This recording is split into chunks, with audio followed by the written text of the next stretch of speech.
That's it. All right. No. All right, everyone. Everyone's in their positions now, and we are ready to get started. Trustee Church is on Zoom, so I'm going to call this regular meeting of the Washington County School District Board of Trustees to order, and I'm going to ask for a roll call, Madam Clerk. Thank you, Madam President. President Taylor. I'm here. Vice President Nicolette. Good afternoon. I am here. Trustee Rodriguez. Here. Trustee Smith. Here. Trustee Church. Here. Trustee Mayberry. Here. And I'm thinking our student representative is on her way, and we have a quorum, Madam President. Thank you very much, Madam Clerk. We're going to do our Pledge of Allegiance, and just because it's so good to see her, we're going to ask our colleague, Trustee Smith, to lead us in the pledge. I pledge allegiance to the flag of the United States of America and to the republic for which it stands, one nation, under God, indivisible, with liberty and justice for all. All righty. Thank you very much, Trustee Smith. Let's jump into the agenda. We have a consent agenda. These are all these are items that are typically routine in nature.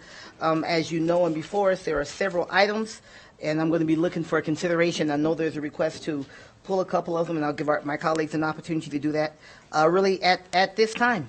Trustee Smith, you go first, and we go to you, Trustee Church. Oh, wait, there's something. And then the staff is, thank you, JJ. Staff is requesting that we pull consent agenda item 2.06, the interlocal agreement with the City of Reno, Sierra Kids After School Program. It will return to a future agenda for consideration at that time. And that's a request of staff, so we'll go ahead and remove consent agenda item 2.06. Trustee Smith, and then we'll go to you, Trustee Church. Thank you. 2.08. Okay, 2.08. And so we'll ask, as these are mentioned, we'll ask staff for these items if you would prepare to come forward, and ask the trustees to be prepared with questions that may be addressed by staff. Trustee Church, I know you have some as well. Thank you very much. Can you hear me? Yes. 2.12, 2.16, 2.17, and 2.20. I don't anticipate needing staff, but mainly to put some things on the record or for discussion amongst the trustees. Thank you. I'm sorry, one more time. You said you don't anticipate staff, and what was the second part of that, sir? For discussion with the trustees, perhaps, but I don't think that I would need staff. Okay, all right, thank you. So before us for consideration, we have looking, if it is the pleasure of the board, looking for approval for consent agenda. Oh, yeah, we do have public comment on this. I'm sorry. Thank you. Please, let's go right ahead. Public comment on any of the consent agendas before us other than 2.06. We'll take at this time. Colleen Westlake for consent agenda item 2.04. Okay. Welcome, Ms. Westlake. Hi, everyone. Good afternoon. I'm Colleen Westlake. I am a Sparks resident and a proud fifth-generation Nevadan. My comments regarding the $328,000 for the dispensers, I'm hoping that you guys looked into this and researched, because most companies that will supply your paper products and your soap products will give you dispensers at no cost. And they might try and charge you a higher price for the products, but that's where the negotiation comes in, where you negotiate a good price for taxpayers' money. But to award someone $328,000 for dispensers is kind of ridiculous when we can get that at no charge if we enter into an agreement for the paper product and soap product. So I know it seems like a drop in the bucket, only $328,000, but this is taxpayers' money, and I really think it should be looked into further. Thank you. Thank you, Ms. Westlake. Any other public comment on the, no? Okay. Thank you. So before the board for consideration will be consent agenda items, let's say 2.02 through 2.05, 2.07 through 2.11, and then 2.13, then 2.15, then 2.18, and 2.19. Okay, that's before us for consideration. I will make the motion. I'm going to repeat those numbers to make sure I'm correct. I move that we approve consent agenda items 2.02 through 2.05, 2.07 through 2.011.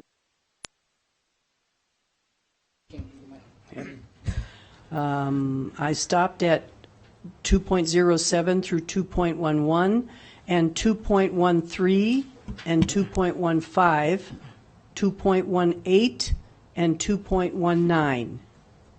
Wait, I think we may have missed Trustee Smith? 2.08. It is 2.08. Okay, I thought it was 2.04. Okay, so I said it. She said it the way I said it. I said it incorrectly. So let's just restate that then, in terms of what I'm looking for. Then we can go for a motion from there. So thank you. I missed 2.08. We're looking for approval of consent agenda items 2.02 through 2.05, 2.07, 2.08 through 2.09. I had my 8 down here. 2.09 through 2.11, 2.13, 2.15, 2.18, and 2.19. So moved. Okay, I got all those. Several of us are tracking. We have a second from, we'll just go, motion from Dr. Nicolette, and then second from Vice President Minetto. Any discussion on those items as mentioned? Okay, hearing none. All those in favor, please indicate so by saying aye. Aye. Opposition? All right, the motion carries. At the record show, it is unanimous, and then we will go in order. So we'll start with consent agenda item 2.08. Trustee Smith? Thank you so much, President Taylor. Hi, Ms. Ellison. So I totally support this item, and I'm more than happy to be making the motion to actually approve it. My question, though, and not to get into a list, but for example, my question is specifically around perhaps any other schools that should be included.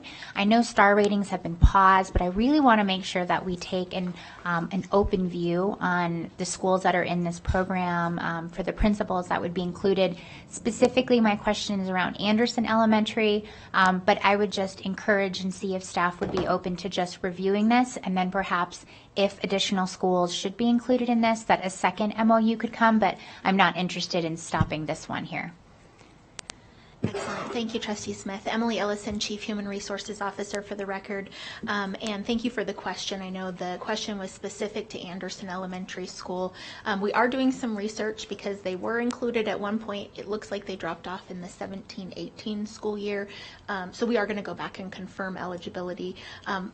Moving forward, though, knowing that star ratings and designations and all of those kinds of things are coming back online, there's absolutely an intention to, prior to the next hiring season, looking at the definition of the acceleration zone, which schools are included, and then which additional supports are provided as a part of inclusion in that zone, so that we can obviously help to attract and retain good leaders.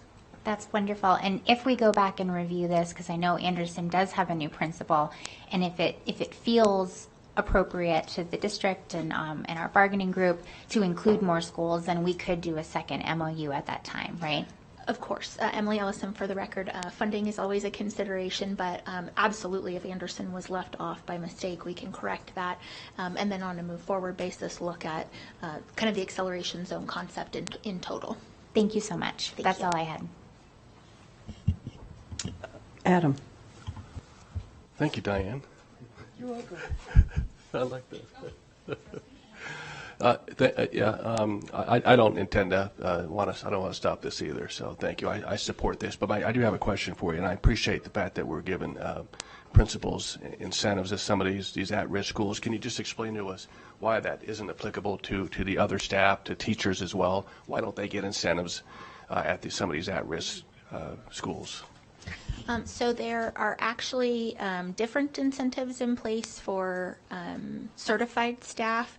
I can't remember the statute right now, but there's a law that says the district must allocate a certain percentage of our general fund towards incentives, and then we use that each year to define what criteria will get us to that target group of identified teachers. So for the last several years, it's been focused on special education staff at our highest need schools, but it really just kind of changes a little bit year to year depending on the parameters of that law and then the dollar amount that we have to work with. Okay, thank you. Something to consider in the future. Thank you. Thank you. Thank you, Trustee Mayberry. I see our president has returned. Okay. I'm looking for a motion to approve or not to. Yes, Beth? Want to make sure we get public comment since we opened this Trustee one. Beth. Public comment? Thank you. I appreciate that. No public comment at this time? Then on that note, I would like to move that we adopt item 2.08, the approval of the memorandum of understanding between the school district and the Washoe School Principals Association. We have a motion to approve by Trustee Smith and a second. Second by Trustee Minetto. All those in favor? Aye. Any opposed? Motion passes 7-0. Thank you very much. Thank you, Madam Vice President, while it dealt with that issue that came up. We're going to go down to consent agenda item 2.12. 2.12, Trustee Church? Thank you very much. When I read this and some constituent feedback, we're facing some pretty significant budget cuts. I don't, in my heart, believe that we need this much money to do what is our job as trustees to hire Dr. Ellsbury, $22,000. So I'm open-minded to hearing any opposition or anybody, in favor. But at this point, I'm probably a no vote. Okay. Thank you, Trustee Church. Why don't we go? Do we have public comment on this, I see? Colleen Westlake. Welcome back, Ms. Westlake. Thank you. Hello again. Colleen Westlake, Sparks, Nevada. So everyone here is going to think I'm a penny pincher, but if you talk to my husband, he'll tell you different. Again, I know $22,000 does not seem like a lot, but I don't think we should be hiring outside people to evaluate how we are doing our business. I think test scores and the backing of the constituents and the approval of our residents in Washoe County, that is what we should be looking at for approval, and if we're doing a good job, not some outside source to push around a bunch of paper. I think the trustees are more than capable to see if Superintendent Enfield, which I went to her town hall the other night at the new junior high, very pleasant experience. I think you guys are more than capable to evaluate her performance. I think if our test scores with our students start improving, that is really where we're going to see if everybody's doing a good job. So to pay some doctor, like I said, pushing around a bunch of paper, I really think that's passing the buck to somebody else who really does not have any business in evaluating our superintendent. I would really appreciate if the trustees on this board would do that, and in some ways maybe reach out to the constituents and see what they have to say. But an outside entity, I have to say that really, I think it's disgraceful. I think it isn't doing your jobs. Thank you. Thank you, Ms. Westlake. That's all I have. Okay, thank you. Trustee Smith? Thanks, President Taylor. I do just want to clarify that the trustees are the ones that are actually doing the evaluation. So whether it's a school district or whether it's a private business, bringing in consultants to do and to provide structure around certain aspects of who is ultimately our CEO, and we are the board. But I don't want there to be any confusion whatsoever.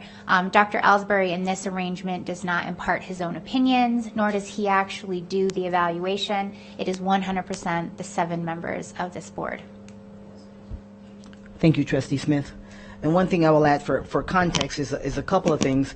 One is it is not uncommon to bring in an outside facilitator to facilitate the conducting of the evaluation. There are many components of it, many facets of it, and that needs to be pulled together. There needs to be structure around it. It needs to be fair to the superintendent, and certainly every one of the 7 trustees need to have that opportunity to provide the feedback and the input and so on, and what those areas are that we're looking at are all a part of it. A lot of it comes from the strategic plan, and some of it also comes from the balanced governance model that we commit ourselves to as well. So it is absolutely not uncommon, whether it's in a school district, a public entity, or a private entity, to have an outside consultant to facilitate that process, and very regularly has it happened at this level. Additionally, to ask staff to do that, which is a pretty large undertaking, is to ask the HR team to be involved in the evaluation of their boss. And that in and of itself creates let's just say an awkward position for the staff, for the team to be in. And so it is my recommendation. We've worked with Dr. Ellsbury for years in our structure and in our governance and the way that we move forward. It's also a part of not having him do it, but having it done in a very objective way, which is also very important. As well, and that's a part of our agreement with Dr. Infield. So I'll ask my colleagues to continue to support the effort to go forward in this way, to have it structured, to have it objective, to have it done objectively, to have it done from a structural standpoint, and then not put the HR team in an awkward position to have to be involved in the evaluation of their boss. So I'll ask support. Dr. Enfield? Thank you, President Taylor. I think the one other thing that I would offer, and why I think this will be valuable for us as a governance team, is we are in a somewhat unusual position where I am coming in to a plan that I did not create, right? And we need to determine how to set performance targets for me on what currently exists, while also acknowledging that we'll be identifying other things in the months ahead that we're going to want to focus on. So I think that this is a very unique time as well for us to be doing this. I think having that kind of expertise will help us be able to make sense of this interesting time period. And of course, moving forward, we will have a new strategic plan that will be, it will be easier to align my goals, if you will, to that. But we're in a bit of a unique position right now. So I welcome the assistance, the expertise. Thank you, Dr. Enfield. Dr. Nicolette? Thank you. Absolutely, the board needs to undertake this work. There's no doubt about it, because we are closest to it.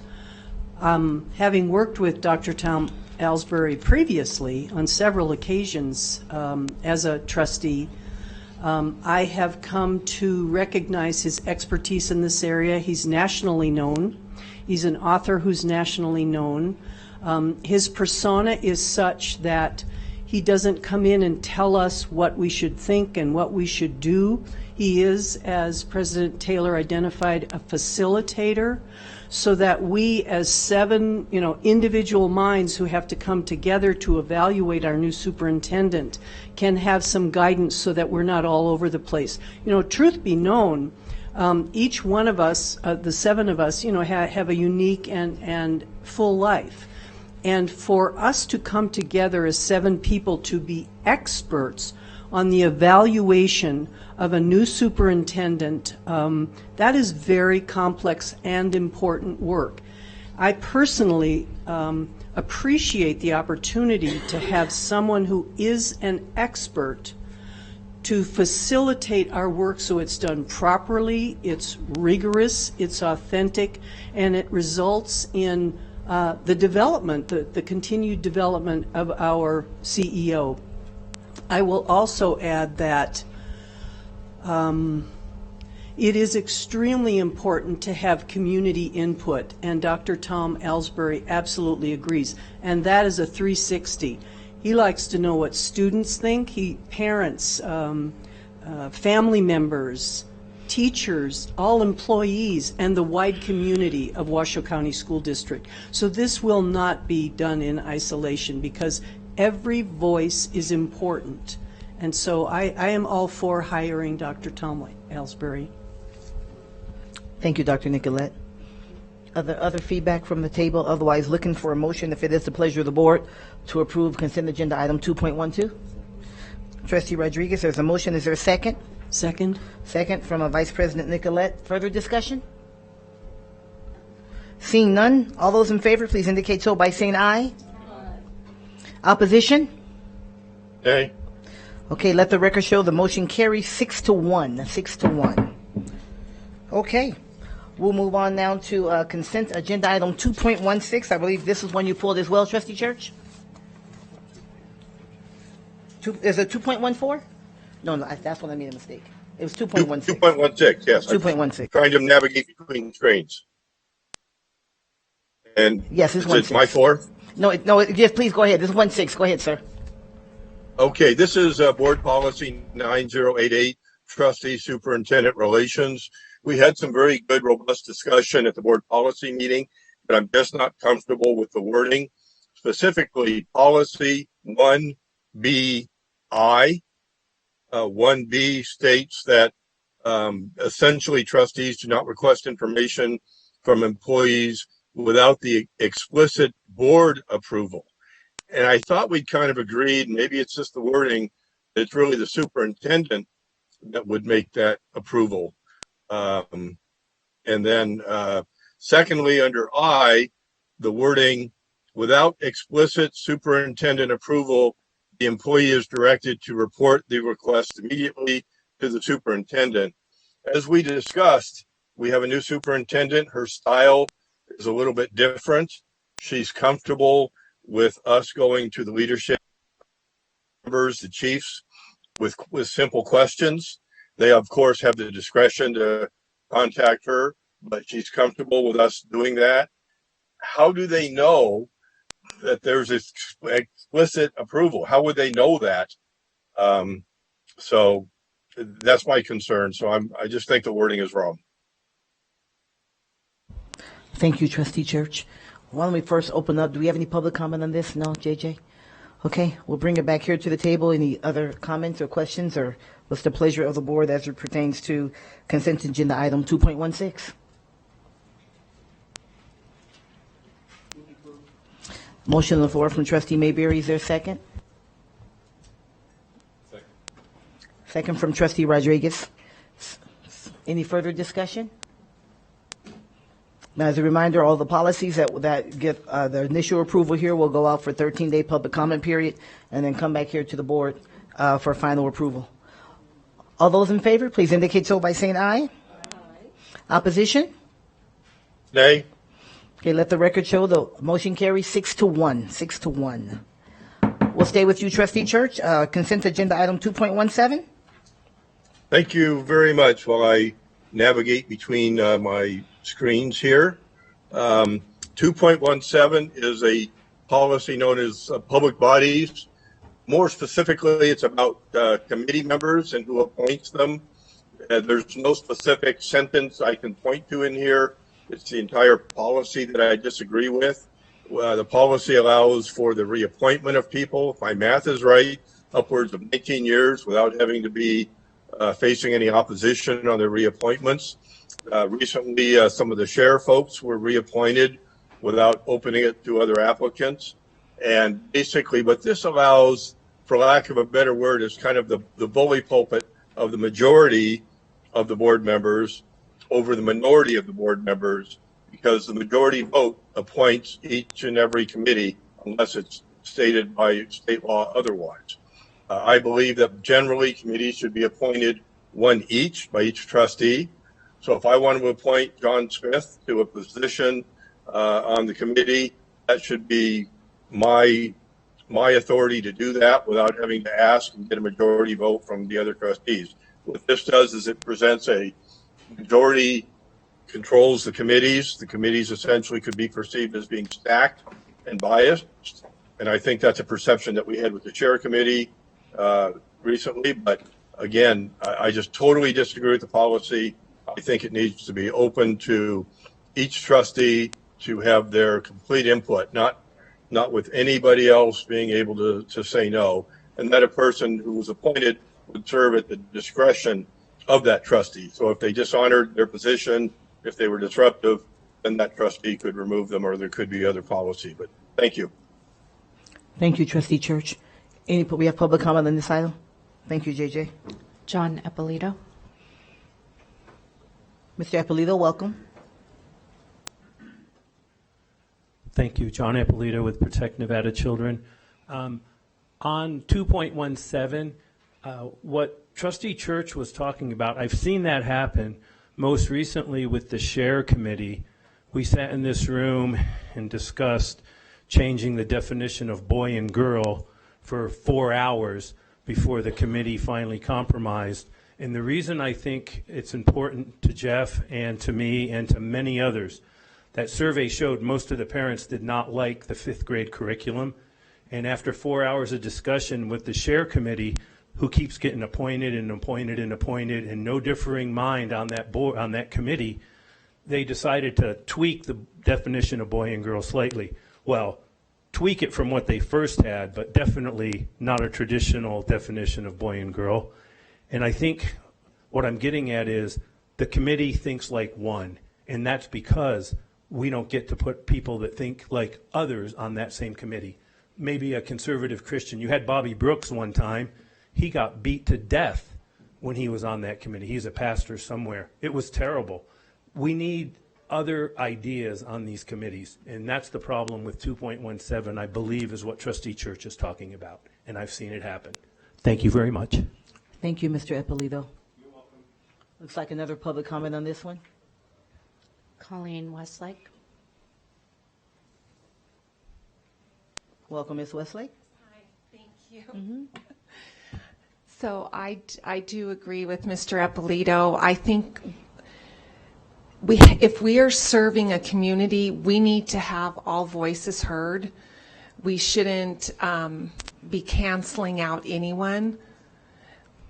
Part of the curriculum says equity and diversity, but by that very definition, the way these committees are set up, that's not what's happening. And I think that's where a lot of the community's frustration is coming from. I don't always like everything I hear, but I still want to hear it. I want to weigh it, evaluate it, and then proceed. But if you're not even hearing the other voices, you're not getting a full picture, and the community is really being done a disservice. I would ask that you change the rules for the committees so that all of your community has an opportunity to have a voice. Thank you. Thank you, Ms. Westlake. Do you have any other public comment? That's all. I will say this on the committee. I'm going to concur with the whole idea is committees represent the community, and I cannot be an advocate of diversity if I don't think that diverse views are important, because that's how you end up with the best answer. It really truly is. Now, the committee that was mentioned, and it was Pastor Brent Brooks, by the way, Reno Christian Fellowship, who actually was someone that I actually encouraged to apply to be on the committee. But at any rate, the Share Committee is appointed by statute. So some of those, we have two committees that are appointed by state statute. The Share Committee and the Naming Committee, Naming Committee, Zoning. No, Share is appointed by statute. Oh, no. Share is only one by statute. The other two are appointed. Naming and Zoning are appointed by individual trustees for our areas. Thank you. That look made me say, okay, I didn't get it right, but thank you. Thank you, JJ. But Share is appointed by statute. And so in that, because of some of the things that I think have been shared here, one of the things that the board at probably about 4 years ago, Ellen, I believe that you were here, asked the staff to go back and take another look at the way membership in committees, for committees are appointed where we have flexibility. When it's in statute, we don't have flexibility, right? And with an emphasis on diverse perspectives, diverse ideas, diversity, period, whether it's race or gender or age or geographical area, whatever the case may be. And so that instruction has been given to the staff, because diversity is important. And the whole idea is there's no one answer that's going to ever make everybody right. I mean, that's going to ever make everybody happy. None. Never will be. But the way you get to the best place is to have that representation and that direction. In fact, this policy was amended at that time in the administrative regulations more specifically to say we want to have diverse views, because it really does help us get to the best place. So I know that's it's in the policy, it's in the administrative regulations, and that was the direction from the board. So I think that's just for background in terms of how we got to just how we are where we are. Thank you, Trustee President. Smith, I see you, Trustee Church. Thank you, President Taylor. So absolutely, diverse voices are really, really important. I do want to point out that we did have this conversation last summer. It was one of the first meetings that I was a trustee at, and we were very, very explicit about the fact that we can't be closed-minded regardless of what your viewpoint is. You can't just have an echo chamber of the same people who think like you. We're not going to really have rigorous dialogue if we do that. So I know that we've provided that feedback. And I know that this has happened in our committees before. And I know that they're hearing us because we are seeing new members. And I'll give you a personal story from when I was the chair of the Zoning Advisory Committee. We had one community member that very regularly came to our meetings, and she very appropriately so pointed out a lot of difficult but important things that we had to be looking at. And she came consistently, and someone from the outside may have said, well, she has a different view or she's really hard on us, but we never took it that way. And then when the opening came up for her district the very next cycle, she was actually brought on to the committee. And she was a phenomenal committee member, making sure that we had that voice. So I do see that happening right now. I do know that we've talked about this last summer. But I do want everyone to know that it is really, really important that these committees not be echo chambers. The other thing I do want to clarify, just so that there's no confusion, is that the board ultimately approves all of these appointments. Nobody, even through a reappointment process, they may not have their seat opened up for review if they're a member in good standing, but these 7 people always approve who is on that board. So I don't want anyone thinking that you are automatically just guaranteed additional terms, that the 7 trustees are always responsible for the appointments on those committees. So there is nothing automatic about that part, but just so everybody's aware. Thank you, Trustee Smith. I'm going to jump in right before you, Trustee Church, just because I'm going to piggyback on what she said. Another part in here that we discussed when we discussed this at the policy committee meeting is that really at any time a trustee can say, hey, I'd like to see the 3 candidates or whatever the case may be for any of these positions before they're approved at this level, so that the board doesn't just have one person. It's like, hey, I'd like to know who else applied. At any time a trustee can say, I'd like that whole package brought forward for consideration of the board. So that door is never closed either. And then the other thing I would say is, part of our conversation we had, I think it was last year as well, was it was actually at the request of a trustee, pulled back. A trustee wanted to make a specific appointment in one of the committees where a trustee can make a specific appointment, and was given an opportunity to do so, and no names came forward. So part of what you run into is then the trustee has to actually find somebody, and that hasn't always been easy to do, because that's the most recent example, and it didn't happen. No names came forward. So then it came back forward through the committee process, and so the recommendation was then approved by the board. So there's more to it than just here on the surface. Again, we've spoken about it in great detail. So I think the board needs to say which way we want to move forward, and then go from there. But keeping the door open, because diverse views is certainly the only way we get to the best decisions. That's for sure. Trustee Church, and then we'll go to Trustee Rodriguez. Thank you very much. Number one, I want to clarify that by statute, the Share Committee, as well as I believe the Capital Projects Committee, Capital Funding Protection Committee. Capital Funding Protection Committee, yes. The makeup is stated, for example, a medical professional, a pastor, et cetera, but the names are not. Right. We have that discretion as a board, and under the present system, staff delivers to us one name, and it's generally under consent. And I don't believe, show me if I'm wrong, I'm not aware that I have any authority as a trustee individually to call for 3 names. I believe that's inaccurate. So show me in the policy where I can do that, and I'll apologize, but I don't think that's in there currently.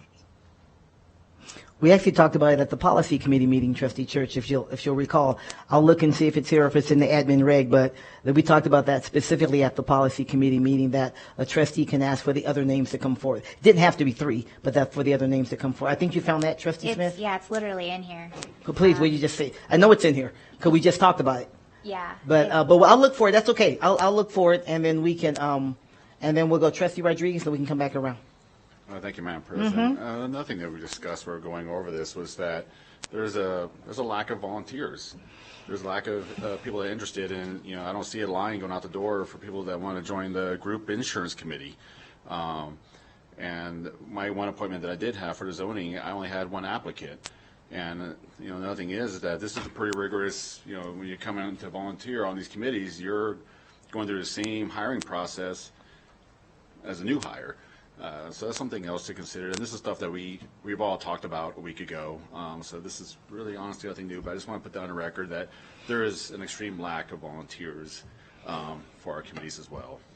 And then hopefully that will change. I'll draw your attention, Trustee Church, to page 4 of the policy, so I can point that out as we discussed at the Board Policy Committee meeting. Number 4, A, and then small Roman numeral 6, is it? Yes. It's there. As necessary and appropriate, the expertise, no, it goes further. It's not just that. I just read it. At the board's discretion, yeah, it is 6. The board may take action to ask the responsible office to forward its ranking of candidates for the board's consideration and deliberation of more than 1 applicant. So it's there. It just hasn't happened very often, but it is there. Yes, sir? Trustee Church? But you just made my point. The board may ask. The individual trustee has no authority. So you just made my own point. Thank you. That only the board can vote to bring it back with 3 or whatever candidate. So as an individual trustee, it's shoved down my throat. I have no authority. Well, not necessarily. You can say that way if you'd like to, but I have had nary a board member come and say, hey, you know what, I'd like to see if we can ask for more than this. And that being the case, I don't think the board will push back on that by any means. So no, I'm going to push back on that one, Trustee Church. Trustee Smith? Well, yeah, and we already talked about this. And I did watch the policy meeting. If an appointment which is under the purview of a trustee, 100% that trustee can look at those applicants. That's already the way that it is right now. Yeah. So I assure you have this right, as we should, for the seats that are appointed under us. And that is the way it should be. That is good governance, and I support that. But that is the way that it is right now. Okay. Thank you. I see you, Trustee Church. Yeah, again, I have to push back or double push back. My recollection is that I have asked for it to be sent back for more applicants, and that was denied. But at least we have it on the record today that if a trustee so asked, that generally that will be accommodated. But I push back that no, I've asked for it and been denied. Okay. Well, I'm going to say this. Just as you said, show me. I'm going to say, show me. And if that's the case, then we need to consider that differently in the future. And I would certainly apologize. But I would like that to be seen when you said, hey, it says I can ask for everybody, and I haven't gotten everybody. I don't recall that's happened, but it may have, and we didn't handle it appropriately, and it should have been. But I'd love for you to show that to me so we can make sure we act accordingly moving forward. Other discussion? Your hand is still up. Oh, you're good. Okay. Any other comments? If not, if it is the pleasure of the board, looking for a motion to move Board Policy 9100 forward, which is 2.17. Moved by Trustee Smith. Is there a second? Second by Trustee Manetto. Seeing no further discussion? All those in favor, please indicate so by saying aye. Opposition? Aye. Thank you, Trustee Church. The motion passes. It moves up and passes 6-1. Let the record show 6-1. And then consent agenda item 2.20. 2.20, Board Policy 9115. Trustee Church? Thank you. Which policy again are we on? Is Board Policy 9115, consent agenda item 2.20. Very good. Yes, we were kind of rushed at the end of that policy meeting, and that just no problem. It just happens. But this one, I read it over, and I have one big concern, and really only one big concern. Generally, most boards follow Robert's Rules of Order, and then they state a specific version or edition, and I believe that should be in there. Otherwise, it creates confusion among the board. There was an issue a number of months back about how long a trustee could talk for. I'm aware, I like to read, and I've read about other school districts where a obstinate trustee has filibustered, has gone on and on and on for 30, 40 minutes, filibustering an issue. That's wrong. Robert's Rules of Order addresses that, as well as numerous other things. So we don't have a rule of order that we follow. There's no policy on that. I've asked about that. So I want to ask the fellow trustees, if not today, then when it comes back, that we consider addressing whether it's Robert's Rules of Order or Julia Roberts' Rules of Order, that we follow some type of protocol. Thank you, Trustee Church. Let's first go. Is there public comment on this, JJ? Okay, there's no public comment. I will address that to this extent. It has been actually mentioned in the past, and upon the advice of legal counsel, we generally follow Robert's Rules of Order, and then further than that, follow what's required from the Nevada Open Meeting Law. And that's been the policy moving forward, because Robert's Rules of Order can sometimes get pretty restrictive, and that's been the recommendation of counsel, and counsel's nodding here as well, and so that's why that has not been included. It's not an unwieldy, everybody can just do whatever. We do generally follow that, and that's why I've always called it Julia Roberts' Rules of Orders. But that's been the recommendation of counsel for that reason. So that's why that's not there. But I hear your request for it, but that's what counsel has advised, and I think it served us well. Other questions, comments? If not, looking for the board pleasure regarding consent agenda item 2.20. I did call for public comment. Thank you, sir. Move to approve. Thank you, Trustee Mayberry. Is there a second? Second. Thank you, Dr. Nicolette. Seeing no further discussion? All those in favor, please indicate so by saying aye. Aye. Opposition? Nay. Okay, thank you, Trustee Church. Let the record show that the consent agenda item 2.20 passes with a vote of 6-1. 6-1. Thank you, everybody, and thank you, staff, for hanging out during the time in case questions came up. Okay, moving forward to agenda item 3.01. This is presentation to introduce the new logo and mascot for the new J. Wood Raw. I think I just like saying that. J. Wood Raw Elementary School. This is for a presentation and just discussion only, but it's always one of those things that's very, very exciting. And before us is Chief Communications and Community Engagement Officer, the longest title in the district, Michelle Anderson, and the incoming principal of J. Wood Raw, Jana O'Coin. Ms. Anderson. You can say it again since you like that name. We've got somebody in the audience who I know loves it. I know. I recognize them. J. Wood Raw Elementary School. All right. So good afternoon, President Taylor, trustees, Dr. Enfield, Michelle Anderson, Chief Communications and Community Engagement Officer, and I'll let you introduce yourself. All right. I'm Jana O'Coin. I'm the proud principal of Greenbrae Elementary School and the proud incoming principal of J. Wood Raw Elementary. We are excited to be with you today to present the mascot and logo for our new elementary school in Southeast Reno, J. Wood Raw Elementary School. As you all know, it is currently being constructed and is scheduled to open its doors to students in the fall of 2023. The new school will relieve overcrowding in South Reno. The Office of Communications and Community Engagement worked with incoming principal, Jana O'Coin, in the spring and summer of 2022 and throughout the process of selecting this mascot and logo. And as I think we all agree, our schools are truly part of our community and our neighborhood, so it's critical that we involve our stakeholders in any decision and any nomination process. So in the spring, a nomination form was sent out to all incoming J. Wood Raw students and their families, as well as relatives of the school's namesake, asking them to nominate mascots and colors. The nomination form was open for 2 weeks, and thankfully we received some great participation with about 50 unique mascots nominated. At that same time, we had a stakeholder group was formed, which was comprised of incoming families, students, and the J. Wood Raw relatives. The group reviewed the nominations, those 50 nominations, and selected 3 finalists, and those 3 finalists were sent out for a vote. All right, so then the stakeholder group was convened again, and we brainstormed and we provided feedback for what kind of Jaguar we would like. And what was really cool is, well, there's a lot out there. You think there's not. There's a ton out there, right? But it was cool. We had kids there. We had parents. We had the Raw family. It was very interesting to see what people viewed as what we should have. We also chose our colors, which are navy blue and gold, in honor of Mr. Raw's service in the Navy. The Office of Communications and Community Engagement used our feedback, and they created 8 logos. Melissa, Melissa is she's amazing. What talent. So the stakeholder group reviewed modified concepts, and then we selected 2 of our finalists.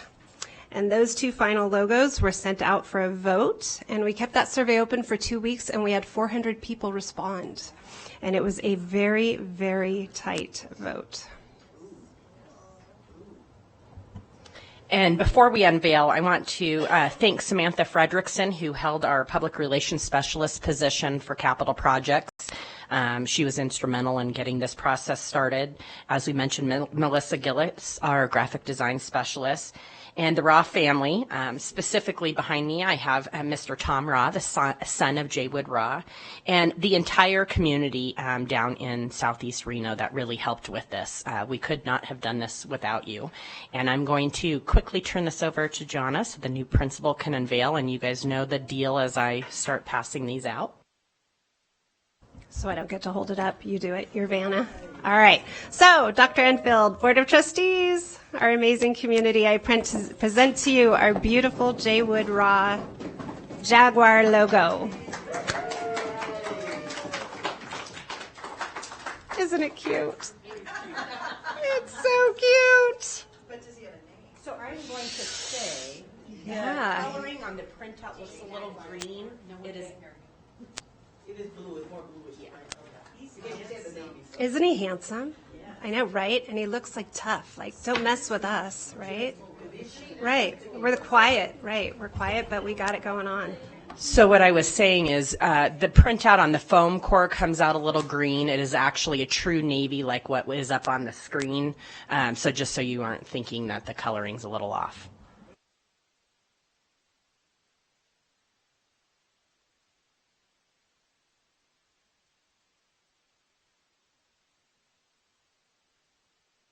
I'm looking at the principal. That is her number 1 list that will be on. You will have stickers. You will have lots of stickers. And I know Trustee Church is obviously not here, but we do have a foam core for him when he returns, and we'll put it next to his inbox.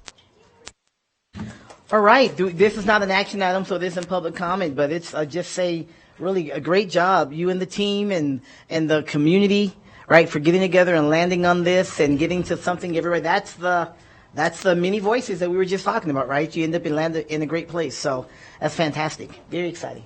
Please, Superintendent. It is wonderful, and I can't wait to hear the mascot's name. I do just want to publicly acknowledge Principal Aucoin's leadership.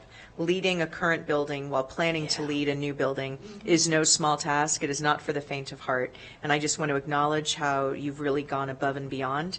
And we're grateful for that. And we look forward to celebrating with you when we open this wonderful new school in the fall. So thank you. All right. Trustee Church. Wait, Trustee Church has his hand up. Go right ahead, sir. Thank you very much. Number 1, I wanted to say that I love the colors. Mr. Jaywood Raw, you mentioned was in the Navy. I want to further expound on that. Of course you do. Navy aviator, wings of gold at the tail end of WW2. So he's not here to tell you that, so I wanted to tell you that because of the pride that Navy aviators have. So, yeah, I love the color. I do have to ask, what was the second choice? Is that public, or should we not talk about that? Or it was a very close vote, so maybe I shouldn't even go there. You mean instead of the Jaguar? I'm sorry, Trustee Church, you mean instead of the Jack, you're a Navy guy, that's why I said, of course you want to expound upon that.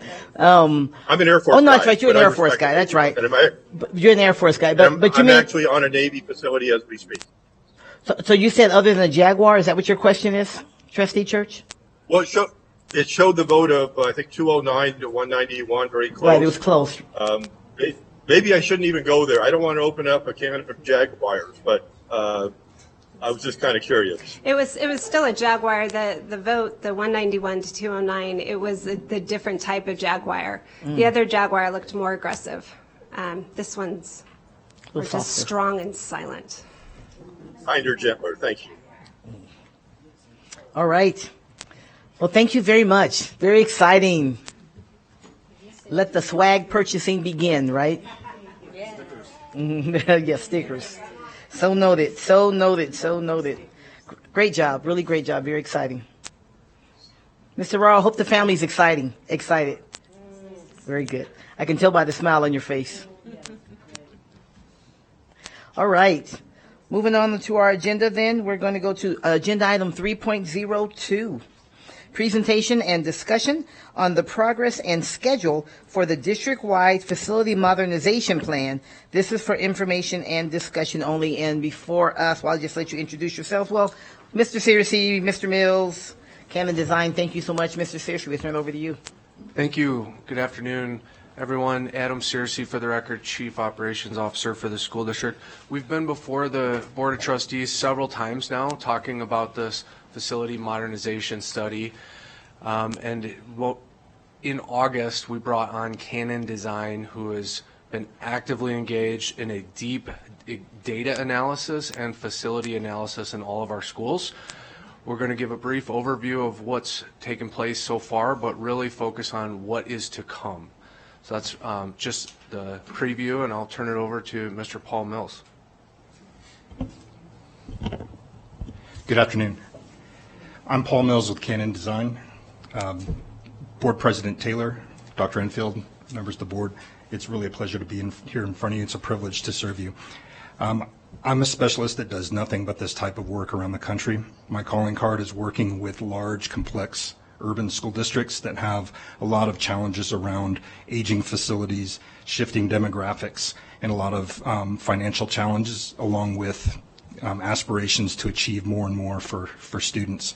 I'm very passionate about this type of work and couldn't feel more pleased than have the opportunity to work with you and your communities. So today, goals that I just want to make sure, this is the first of 4 opportunities that I will have to present to you, maybe 5. But this is really just to set the table and make you aware of who we are. We've been very busy for the last 7 weeks working with your school system. And it's our first chance to kind of give you just kind of a snapshot of what's been going on and where we're heading with this. So I want to make sure you're aware of the process and timeline, as well as this is kind of our opportunity to get a public service announcement out there. There are opportunities for your community to engage. Anyone and everyone who has an interest in Washoe County Public Schools have the opportunity to participate in multiple opportunities throughout the process, and at the end we'll have some dates and locations for these. So what is a facility modernization plan? At the end of the day, really it's a professional, objective, third-party recommendation that we will render to you. From that, it will spring into action other processes that you have around capital decisions, around perhaps boundary changes for where students would attend, perhaps around changing your portfolio of facilities as well. But this is kind of an objective process that is very data-driven, transparent, and overtly involved with student voice as well as the community participation. One thing I'm really pleased about, timing-wise, I couldn't ask for a better blessing, but that with Dr. Enfield's joining the district right around the time when we're getting started, we have the opportunity to align this process with her development of a strategic plan, and the timing could not be any better. I mentioned transparency, data-driven as part of it, but we have a tagline that really, I'll give credit to Adam, Tammy, and the team and the board for coming up with the notion that this is about equity and efficiency, and we're preserving that from the RFP into the process because it really gets central to where this is going. And our role is to be facilitators. We have a team of folks that have been out in your buildings studying them from a physical aspect as well as how well equipped and designed the schools are. That way we can benchmark using your current ed spec, which is architect speak, for how we design new schools today.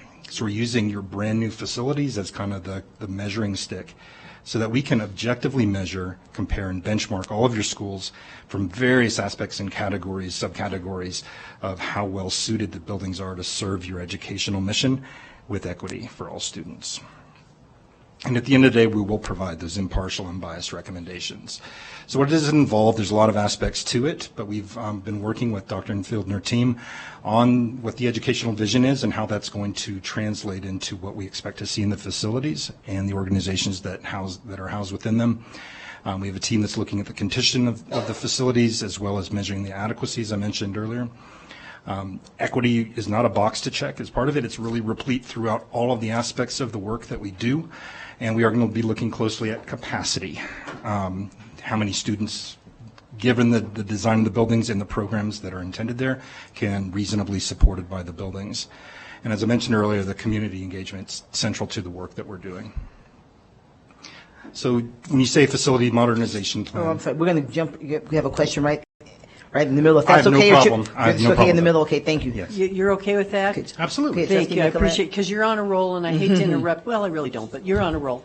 Not my first rodeo. Right, Please. thank you. So equity, we use that word a lot, and so when you said equity and then you identified capacity, may I assume, and you don't have to identify it right now because it's rather complex, capacity is not the only equitable issue that you will be looking at. Oh, absolutely. Really the big three pillars of it are looking at the condition of the buildings, age and the upkeep of the buildings, but how well designed and equipped they are, as well as how full they are as part of it. But it's all done through the lens of making sure that we have supports for all students. I'm really proud, and it's one of my favorite subjects. When I'm in front of you next time in October, we're going to have a lot of the data findings, and we'll get a lot deeper dive into what equity means and how it's interwoven into the process. So will you look at, and I respect that, thank you. Just one more question, because I think this is very exciting, and I am looking forward to this process and the findings. You won't be looking at programs, or is that correct? Educational programs, just facility usage. Actually, as you teed up the slide here perfectly, is that it might transcend what you normally think of for facility modernization. What's broken and how do I go fix it? We like to think long-term for where this community, where the school district wants to go, and what kind of programs would need to be supported by those buildings. So it's really not a status quo type study. It's really forward-leaning. Appreciate the questions. Please go, Trustee Smith. Thank you, Mr. Mills. We have another question. Thank you, President Taylor. One of the things I wanted to call out for equity as well, at least the way that I've been personally viewing that word in relation to this, is the environmental equity.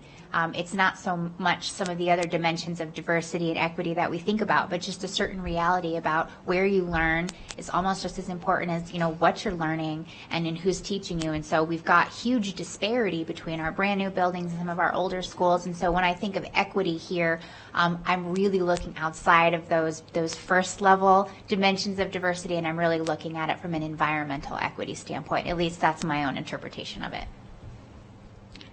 Thank you, Trustee Smith. Okay, please, Mr. Mills, go ahead. Absolutely. So I've got kind of categories of the types of outcomes that are on the table. Doesn't mean that these are the recommendations yet, but this really is for you and for the public to really understand where Dr. Enfield and the team is guiding us to lead this conversation. The stuff at the top, it's the obvious things about fixing buildings, maybe replacing some through the process, repurposing their use, or even divesting, possibly through interagency swaps or sales or whatever. Everything's on the table. We're looking at programs, what's working well, perhaps things that can be brought to broader scale. We want to honor that and perhaps create accommodations in a long-range plan for that. Magnet programs, virtual programs, all these things are going to be considered as we look at it because they do have dramatic impact on the interest of achieving equity for all students, but also how you can efficiently deliver it, getting to the tagline, efficiency and equity. Portfolio outcomes. So this gets a little deeper. You know, you can see this is kind of get progressive, a little more prickly, a little more challenging as we get into it, but the number and sizes of schools will be looked at closely. Feeder alignment, which is kind of the matriculation patterns, articulation patterns of elementary to middle to high school. I'll be looking at that along with the boundaries, which we know you have a very robust, responsible program for that. We're just dovetailing into that, as well as perhaps grade reconfiguration as part of the work, you know, looking at maybe different than elementary, that's pre-K through 5, 6 through 8 middle, 9 through 12. I'm not saying I'm about to go change that for you, but we're going to be examining opportunities considering your built environment and your educational goals. Things like attendance policy, boundary changes, alternative calendar schedule as well on the table for consideration. So maybe a little bit different than you might have come to the table with, but I, saw this meeting virtually when you were considering this project to happen and then our selection. Thank you. That there was a lot of interest in this being forward-leaning and going much further beyond than status quo, so I just want to give you an appreciation. That is indeed on the table.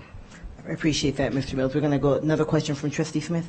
Yes. I love everything you're saying. Definitely forward-leaning. Back on that slide, I think it was number 5, one of the things to just state for the record that we're also going to be looking at, or can you confirm that we'll be looking at entire areas where we may have a couple older schools with lower attendance and reimagining what an educational location could look like for entire areas.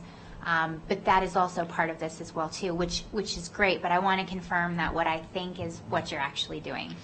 Affirmative, absolutely. Trustee Mayberry? Thank you, Madam President. Thank you, sir.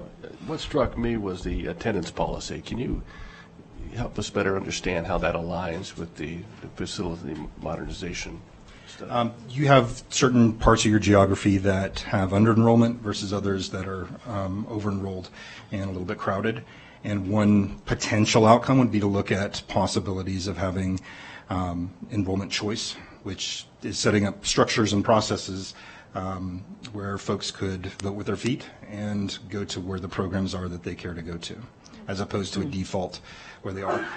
Again, this is rather dramatic change for a large district of your size, and I've done this enough times to understand that I don't take this lightly, and I'm not just throwing things because it sounds fancy and sounds neat. Everyone loves the notion of choice. It sounds empowering, and that I have agency to make decisions for my family, but there's also some false agencies with those that we're going to examine really closely as if that's something that deeply wants to be considered. So let me tell you a little bit about the process. First, in terms of just the concepts about the way we've designed this process, and also some of the timeline issues. But really, fundamentally, it's about building trust in your community and all the stakeholders in your schools and out in the community, and really delivering those transformative outcomes we were describing. I'm not going to walk you through all the steps on it, but we have a very structured process that's designed. We have our own language around working groups that are contributing towards the process. Those are all listed at the bottom, where we have the executive leadership team that we consulted with at the very beginning, and we'll have a heartbeat check throughout the process, as well as a district planning group, which is representative of the leadership of various content areas and subject matter areas, different grade level areas around the district, but really it's the staff level folks, the leadership of your district contributing towards that. Stakeholder advisory group is a group that I am inviting to advise my company as we go through this process. We've made great intention to make sure it's representative and proportional to your communities, with a keen eye on all perspectives, so that, just like your conversation earlier about your committees as on the board, that this advisory group that's going to be helping us render a professional decision, we're looking at with that kind of rigor to make sure we don't have marginalized voices and perspectives. We'll have multiple opportunities with community meetings through it. You can kind of see through the color coding how we have steps that go across from 1 to 8 across there. And you'll see that it's kind of an iterative process where we have a heartbeat check-in with the different parties as they go through it. I'm going to jump in, right? Another question. We're all very engaged in this, as you can see, so. I love it. Trustee Rodriguez? Thank you, Madam President. And sir, I really appreciate this. Can you kind of elaborate a little bit more on how you're going to open this up to the public? Can you kind of give us a little snapshot on how you plan on doing that? Sure. So kind of fundamentally, we've designed a process that embodies the partnership that the district and community have. So each really has its own kind of committee that is a partner to each other. Now, we can't possibly have the entire district come participate in anything, or we're going to shut down Dr. Enfield's operation. We can't possibly have the whole community show up, so we have these representative groups that, as I mentioned, are very diverse in perspectives and interests, from geographical to socioeconomic, different. You know, we have the athletic folks, we have the arts folks, we have everybody that has different interests, college-bound, career-bound, et cetera, on the committees. And we have been given lists and profiles of individuals, and us being outsiders, we can appreciate, you know, folks, we don't have all the history and baggage, so we're doing our best to make a recommendation for participants on the stakeholder advisory group. And I appreciate that. I guess, like, how are you planning on getting that word out to the community? I mean, I've only been here a year, and, you know, I only have one advisory group, and that's for our new superintendent. Is there going to be meetings or something like that, or? I'm sorry, could you repeat the question? Is there going to be, like, meetings? You know, are these representatives going to have, like, their own little kind of town hall? And I'll put that there for now. We'll have multiple evening meetings where they'll have the opportunity to weigh in on survey questions that will be applied to the greater community at large, where they will review some of the guiding principles and decision criteria, as well as actual options that are designed and put on the table before they go out to the community. Okay. And if you don't know the answer right now, that's fine. Maybe Mr. Searcy can get back to me, but I'd like to know how you were planning to get the word out to community that, hey, we have these openings, we have this advisory group. I would appreciate that in the future. Absolutely. If I could just add a little bit to the community outreach, we've sent multiple emails out last week and the week before to all of our staff and those on the email list, describing the beginnings of the process and inviting them to, we've created a website, you know, where all of our information will sort of serve as a home base, so to speak. Mm-hmm. Later in the presentation, we'll get into a little bit more detail about some of the open community forums that we're going to be hosting, both in person and virtually. Last week, we held some initial virtual forums that were completely open to the public and advertised widely, as well as an in-person forum. Those are introductory in nature. As we get deeper into the process, they'll be much more intensive, hands-on engagement from community members, incorporating input from the various separate groups into the community discussion. I'm sure Paul can elaborate also on various other mediums through which we'll engage the community, whether it's online surveys, things of that nature. And last but not least, of course, these types of forums, which are, of course, public, as well as particularly anticipate presentations, similar presentations coming before the Capital Funding Protection Committee and the Zoning Advisory Committee, both very relevant public bodies of interest for this work. And if anyone wants to participate, they can through our community forums that we have. I think that's really the bottom line of the question. And you've heard kind of the tenor in this, and something that's really important is that people have an opportunity to get involved if they want to. They can come in person. I love that there are virtual opportunities, survey opportunities. So there are different ways someone can still weigh in and share their concerns, and the website allows people to follow along. And that's really important. Thank you, Dr. Taylor. Mm-hmm. Go ahead, Dr. Nicolette, one more. I just want to add to that group of committees you mentioned, the Safe and Healthy Schools Commission. They're a strong group of people who are very dedicated to everything that has to do with safe and healthy schools. And I believe we have a member invited for that group as well. Okay. So fundamentally, it's really about having clear roles and language so that we can get through a process that folks probably are doing it for the first time in many cases, and maybe the last time as well, mm-hmm. so that we can kind of get everyone up to speed and understand clear roles and a structure that's not kind of, okay, what's next? It's got a clear roadmap to it. But really, let me give you some of the concepts behind it. Really, we start off before we're talking about the name of a single school or any neighborhoods. It's really about guiding principles with earnest intentions around what is universally correct for all students in Washoe County. We start there first. We started with a point of agreement, and it goes from there. Believe it or not, in 2022, we can come together and have a shared agreement of what the facts are. And that's where we plan to take it. After we have our guiding principles, we're going to get into the real data. Once you get to know me, if you like data, you and I are going to get along great. We're going to set up dashboards, and we're going to do a lot of analytics. On our team, we have GIS analysis and other folks that were deeply involved in looking at all your student data, where all the migration of students are in patterns, matriculation through your system, cohort survivals, et cetera. We have a very rigorous process to really inform the sorts of really fundamental decisions that will be made through the process. And then stakeholders who are active participants in it. It's not, here's a plan, what do you think?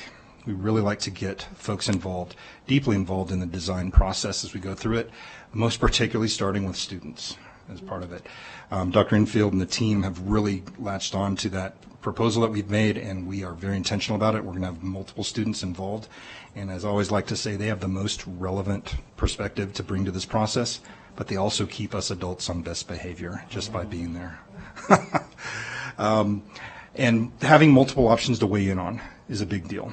Instead of, here's a plan, what do you think? It's really, hey, we have options A, B, C, and D, and they all have pros and cons associated with it, different costs, different benefits, and we want to weigh in and get different diverse perspectives, and we use the instruments of surveys that are deployed primarily electronically, but we do know that some voices in the community will not respond in those sorts of circumstances, so we're working closely with Michelle and team to make sure that we have a very proactive approach to get all those marginalized voices. And being the data folks that we are, we'll take little snapshots interim towards the end of survey processes so we can see how proportional the response rates are from folks who volunteer different backgrounds with geography, socioeconomic, et cetera. And then we can make corrective actions before we close the surveys. Multiple platforms, we have a few lists on here, but using the web, using social media, robocalls, et cetera, but we have a great partnership developing with Michelle and team to make sure that we have a good plan that's going to reach out to your communities. And how many times have you volunteered for something and given your opinions and then it's like, I wonder what the heck ever happened to that? Mm-hmm. Right? Well, we want to celebrate at the end as part of this, and I can just say from doing this, I've counted them up today. This is my 30th school district or entire state that I've worked with, and having this best practice at the end of the process to honor the hard work and input that these folks put in, dozens of hours of their personal time away from family and loved ones, is hard. So we want to make sure that we come full circle as part of it. So I mentioned the different community groups, et cetera. Here's the timeline of where we are. So the district planning working group, we started off on September 22nd, right? That was our guiding principles workshop last week, and we did a lot of fun, tactile, and electronic, interactive engagements defining what the guiding principles of this process will be. The stakeholder advisor group will be coming online in October 12th. Community forums, as mentioned, there are 3 waves of these that are happening. The first one is really to get the word out. It's more informational. The real work gets done in the October and January rounds, where we'll be looking at priorities and criteria first, and that will precede the design work around options so that we have the voice of the community and perspectives of the community disaggregated by geography and socioeconomic backgrounds, et cetera, before even the design work happens. Then after the options are developed after the holidays, we're going to bring it back to the community, and they'll be able to weigh in specifically on which ones A, B, C, D are supported. So how does this affect you as a board? As I mentioned, there are we're looking at 4 or 5 different opportunities to update you on this process. Today is just getting it started. In November, we're going to come back to you and share with you all the findings of the data that were out there. As I mentioned earlier, we're an architecture engineering team. We've got folks out there looking at all your buildings, both in terms of physical health and design, and doing all the number crunching around student data to make sure when we come into it, we're going to give you the update of where the data is, and we'll point out a few things and let you inquire of it, any questions you have before we even get into options. And then in December, right before the holidays, we're going to come back to you and share with you what those draft options are, and that'll be in advance of the January community meeting, so you know what's coming. As elected officials, giving you the respect in this process that you know where it's coming in advance and not getting shocked. No surprises here. And then our preliminary and final recommendations, and I say preliminary and final when Tammy and Adam come to you with the capital funding cycle around the February timeframe. There might be some interim recommendations. You're going to see some of the early stuff, perhaps even in January or in December as part of it, but we might have 2 stops, but we're going to conclude the process around April, which is leading up to kind of bringing it to closure right around the time of Dr. Enfield's work with the strategic plan. And we're also, of course, addressing the CFPC. So here's kind of the public service announcement here. We have those 3 rounds of meetings there, each with multiple opportunities, each with virtual and in-person and different times of day, so that we have opportunities to make sure that we're removing barriers so that people can participate in the process. These are listed on the website, which is just your washowschools.net/FMP. With that, I know you've asked questions along the way, and happy to address any others. I would. Any public comment on this, JJ? Oh, yes, it's not an action item. Great. Thank you. But I will say this. This is so much more comprehensive. Oh, okay. Yeah. Thank you. Yeah. I appreciate. No. I've been doing pretty good. I haven't forgotten them once yet. Sometimes when you're on Zoom, I forget people. I haven't forgotten them. JJ has this nice and aligned right here with me, so I got you, Trustee Church. But this is just so much more comprehensive than I thought, which I really appreciate. You look, all of the things that are involved in it, the community piece, the staff piece, making sure that students are involved. It's really impressive. You can tell that this is what you do.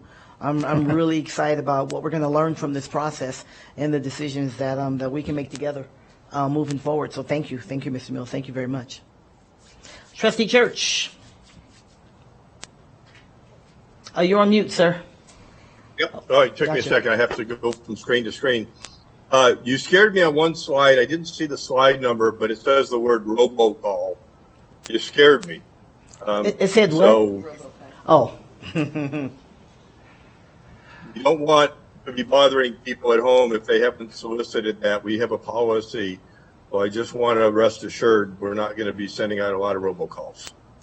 I appreciate lifting that up, Trustee Church. The list of items there are kind of menu items that we're discussing with staff right now about strategies for it.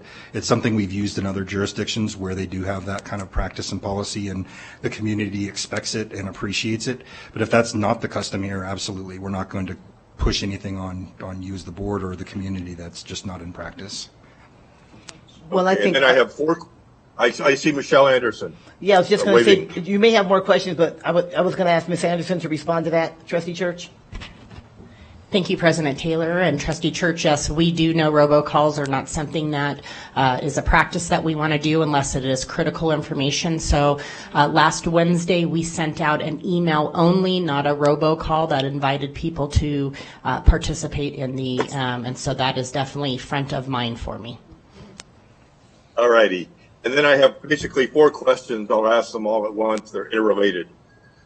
Will this study address school closures, like saying maybe this school, the demographics have changed and we just really we don't need it? Will it address possibly taking some of the schools, as is commonly used, down to the studs to rebuild them? Will it recommend locations for new schools? And will it discuss a new school district administrative building? So those are 4. I can address that. Absolutely, the first 3 are on the table for consideration. So consolidations, closures, and I'd like to posture them really as trade-up scenarios for students and not deficit, sort of taking something away from community, but rather kind of cardinal rule, make sure that every student has a better outlook than not just taking students that attend one tired old school and take them to one that's even further away from them. Another tired old school. Exactly. That just happens to be 5 minutes further in traffic, right? Down to the studs, absolutely. Major renovation.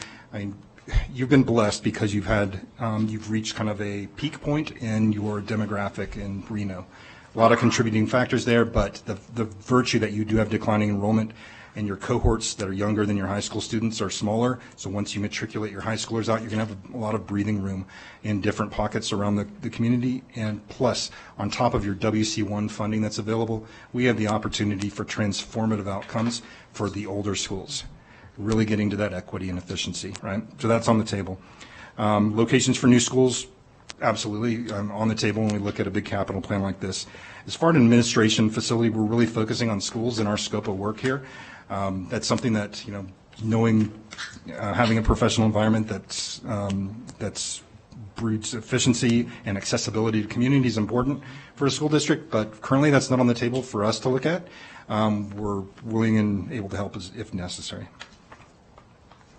And I'll just add on that point that the administration and central services facility needs are very much on the radar of the school district facilities department.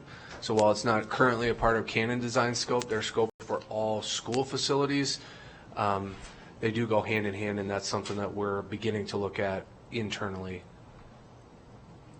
Thank you, Mr. Sissi. Trustee Church, you have more?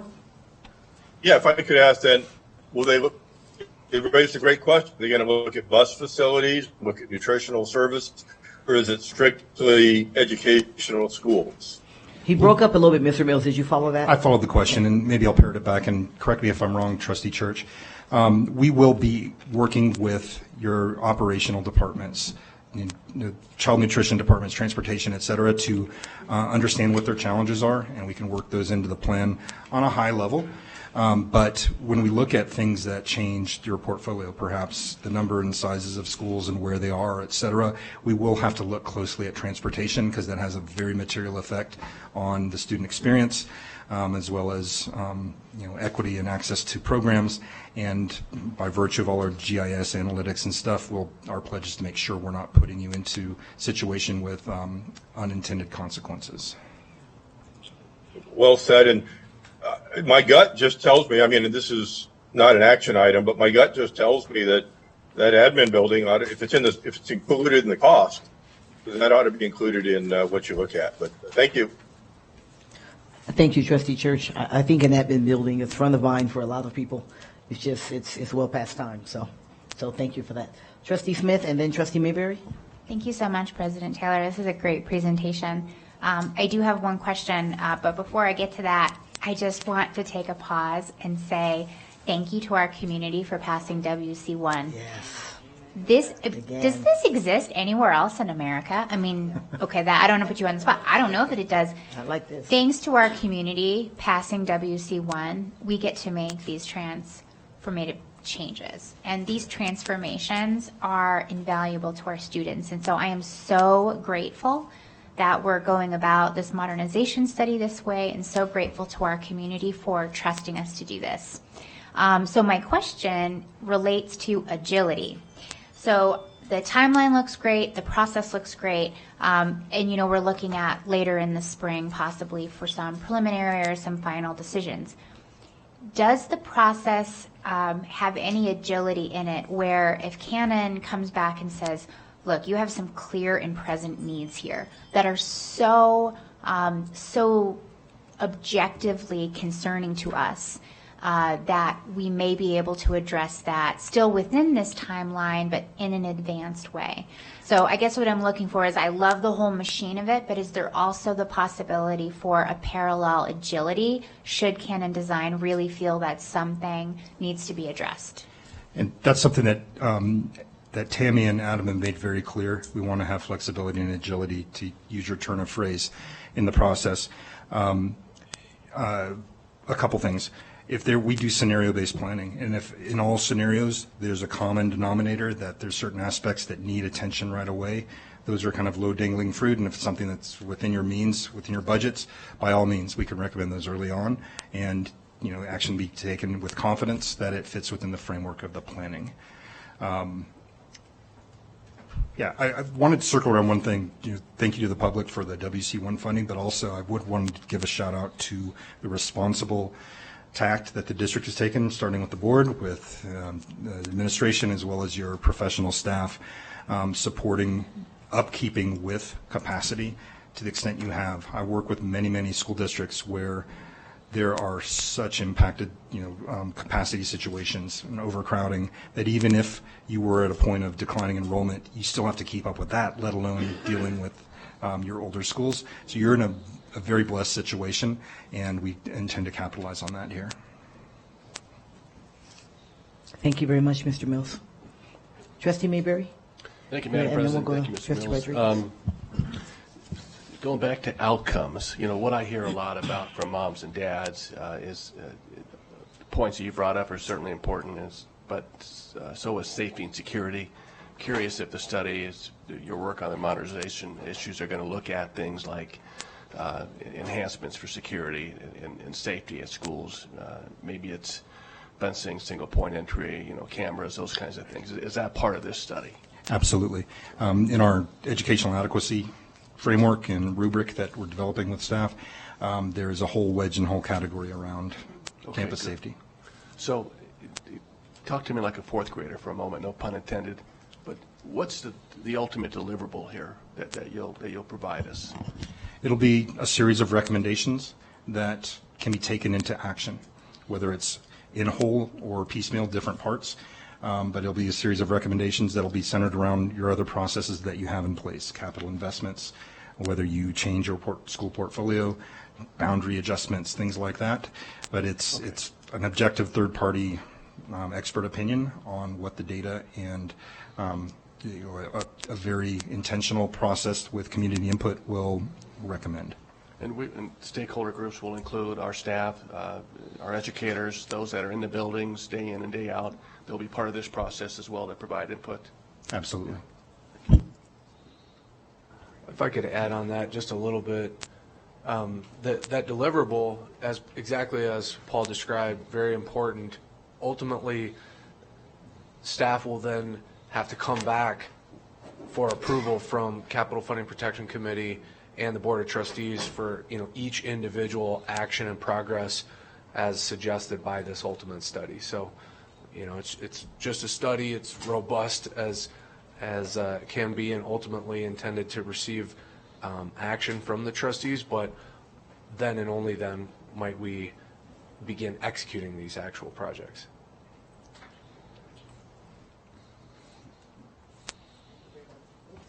Thank you, Trustee Mayberry. Trustee Rodriguez? Thank you, Madam President.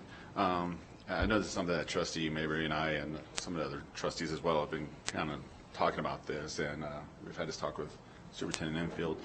Kind of piggybacking off of Trustee Mayberry's question, are you guys looking at advanced systems as well, kind of zero-eye detectors that are non-intrusive that can detect firearms, things like that?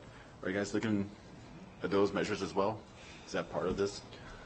So as Paul described, we'll be looking at all of our existing facilities and sort of benchmarking them against our newest facilities to try to establish or come up with solutions to create a similar learning environment at all of our schools. The detailed solutions, whether it be safety and security related or whether it be architecturally related or any other element of our schools, furniture, fixtures, and equipment, et cetera, those will largely be subsequent projects from after the study is completed. So the specific solution may not be identified, but the deficiency or the opportunity for improvement within an existing school will be identified and helped to be prioritized. Hey, this is an area of greater need than this particular school, and then we'll be working it out with our staff and with our design teams and consultants to come up with the specific details of how we might modernize and renovate this school or completely reconstruct or just renovate a relatively newer school in certain ways without major demolition or renovation. Okay. The specific solutions have not and will not be identified through this study. That's what I'm taking from that. Yeah, that's what I'm taking from that. Okay, but thank you. Thank you so much. Trustee Mayberry, back to you. Just real quick, just look at Vaughn Middle School first. That's all I ask. From A to Z, starting with V. You're starting upside down, right? All right, Dr. Enfield? I just want to thank Mr. Mills. All of our interactions with Canon Design not only have been incredibly productive conversations, but it is clear to me how dialed in they are to the needs and priorities and values of the Washoe County School District. And I am grateful for that. So whenever we partner with someone, I don't only want them to be smart and good at what they do. I want them to know who we are and what our community needs. So Mr. Mills, I'm grateful for that. So thank you. Okay, thank you very much. We look forward to hearing back and seeing what the data report is sometime next month. We appreciate See you in it. October. All right, thank you. Okay. All right, yeah, we'll be here before you know it. Yeah, shoot, I don't know what next week. Yeah, that's October. All right, our student representative could not be here with us today, so we'll go right to our board reports. So let's see. We will start with. I won't make you start first, Trustee Church. I think I did that last time you were on Zoom. So we'll start with Trustee Smith. Thank you so much, President Taylor. All right, I got a bunch. So going in the way back machine, I spoke with a local real estate professional group, which was phenomenal. They're leaders in our communities. They're really helping to guide a lot of the people coming to our community, and so that was great to speak with them. Participated at the first day of school at Swope Middle School, both as a trustee and also as a parent. I attended the superintendent's town hall at Reno High School. That was the very first one, and our superintendent did a wonderful job there. Visited Huff Acre Elementary School, where I learned about the data deluge with Principal Leah Anderson. They get a team of their staff together to talk about every single one of their students and plot out a data-based path to success. Amazing. I also visited Anderson Elementary School and met with the new principal, Kevin Sadie. He's got great energy. He comes to us from Carson City, and I am so excited to see what he's doing. He's focusing on community engagement and families. I also attended the welcome reception for Dr. Enfield, which was hosted by EDON, the Washoe K-12 Foundation, the Chamber of Commerce and Education Alliance, and Dr. Enfield brought the house down. Met with parents and staff organizations from Collin Ranch Elementary and also Swope Middle School. Attended the ribbon cutting at Bernice Matthews. They're the newest community and schools location with the resource room. Lots of discreet support for our students. And the best part is the on-site resource staff member at Bernice Matthews Elementary from Community and Schools was a superstar herself as a child. So that is full circle, full service. That's amazing. I also attended that very first virtual community forum for the modernization study, and that was amazing. And now I have almost a full minute to talk about almost the most amazing thing ever, and that is that the procurement team won the National Procurement Institute Annual Achievement of Excellence Award for the 21st consecutive year and the 25th time overall. And so we talk about taxpayer money, our fiduciary responsibility. This is proof that this is happening, and not just now, and not just because people are paying attention or saying we've got our eye on you. They have been doing it for a long, long, long time. So how good is that? Let's talk about some data. Only 171 government agencies in the U.S. and Canada received this in all of 2022, and only 17 school districts in all of the U.S. and Canada. That's about 13,800 in the U.S., 300 in Canada. That's 14,100. So watch out, Kendra Fox and Stacy Cooper. I'm going to do some math. You divide that out, and that means that the Washoe County School District is 0.001. That means top 1,000th% of school districts in the U.S. and Canada. So huge kudos to Director Andrea Sullivan. They opened 3 new schools. They are the best of the best of the best times 1,000. Good job. Gave you a little grace because you missed last meeting, so there you go. It's okay. All good. Okay. Go. Okay. Thank you, Trustee Smith. I'm glad you were enthusiastic about that. No, that's good stuff. Trustee Rodriguez. Always hard to follow up. It is. It's been a educational couple of weeks. I had the pleasure of attending the Awaken. They provided a parent workshop on trafficking, so raising awareness, which is it's unfortunate, but it is the situation that these are the times that we were in. And I had the pleasure of attending that with President Angie Taylor and Trustee Mayberry. There's also some other elected officials that were there. I mean, it was awesome. Yeah, I want to give a huge shout out to Assemblywoman Jill Tolles and Jen Robinson for really hosting that, and it was really eye-opening. And I look forward to really trying to work with them and raise awareness here within our school district, because unfortunately it's here. On a brighter note, I had the pleasure of attending the GRTC leadership meeting with Clerk Minetto and Vice President Nicolette. So it was really awesome to see how active the active duty Army is in there. And how much funding, like the Secretary of the Army is actually making it a priority to fund more JRTC, which I think is awesome. So just, career and education rating and military as well. So I think that was really awesome. I had the pleasure of attending the GRTC Raider event this last Saturday. So I want to give a huge shout out to Spanish Springs High School because they were pretty awesome. All our schools were great, but they definitely kicked some butt there. Yeah, and we had schools from Carson City and Douglas County as well. So it was really cool just being open and sharing our schools there. And I was wanting to get more info on this. I want to apologize to Principal Gavrielis at Bohatch, but her school, our students, that particular school ranked 5th in the state as far as their testing went. So that was for 2021, 2022. So I just found that out this morning. I was like, what? Heck yeah. So I'm going to get some kudos there. 5th in the state. So it is a big deal. And I do want to give my appreciation. I did see the article. I know Dr. Infill and I have had a great amount of conversation, but just going public and stating that we are focusing and making, it's always been a priority, but just really specialize that quality of education is one of our top on our to-do list. And I want to appreciate and thank Dr. Infill for really advocating for that and putting that out there. All right, thank you, Trustee Rodriguez. All right, Clerk Minetto. Thank you, Madam President. Well, I too got to go to Bernice Matthews for the ribbon cutting for the communities in schools, and I had a real blessing there because 2 of the grown-up adult people there were kids when I taught them. How's that? And they both touched my heart a lot.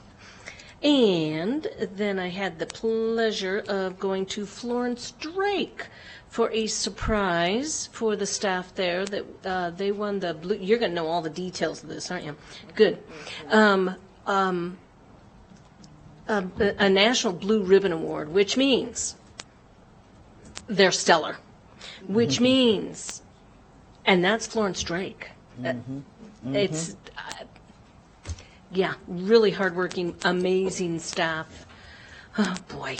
And then, let's see, I got to visit Reed, which it was wonderful, Whitehead, which, of course, was wonderful. Let me see.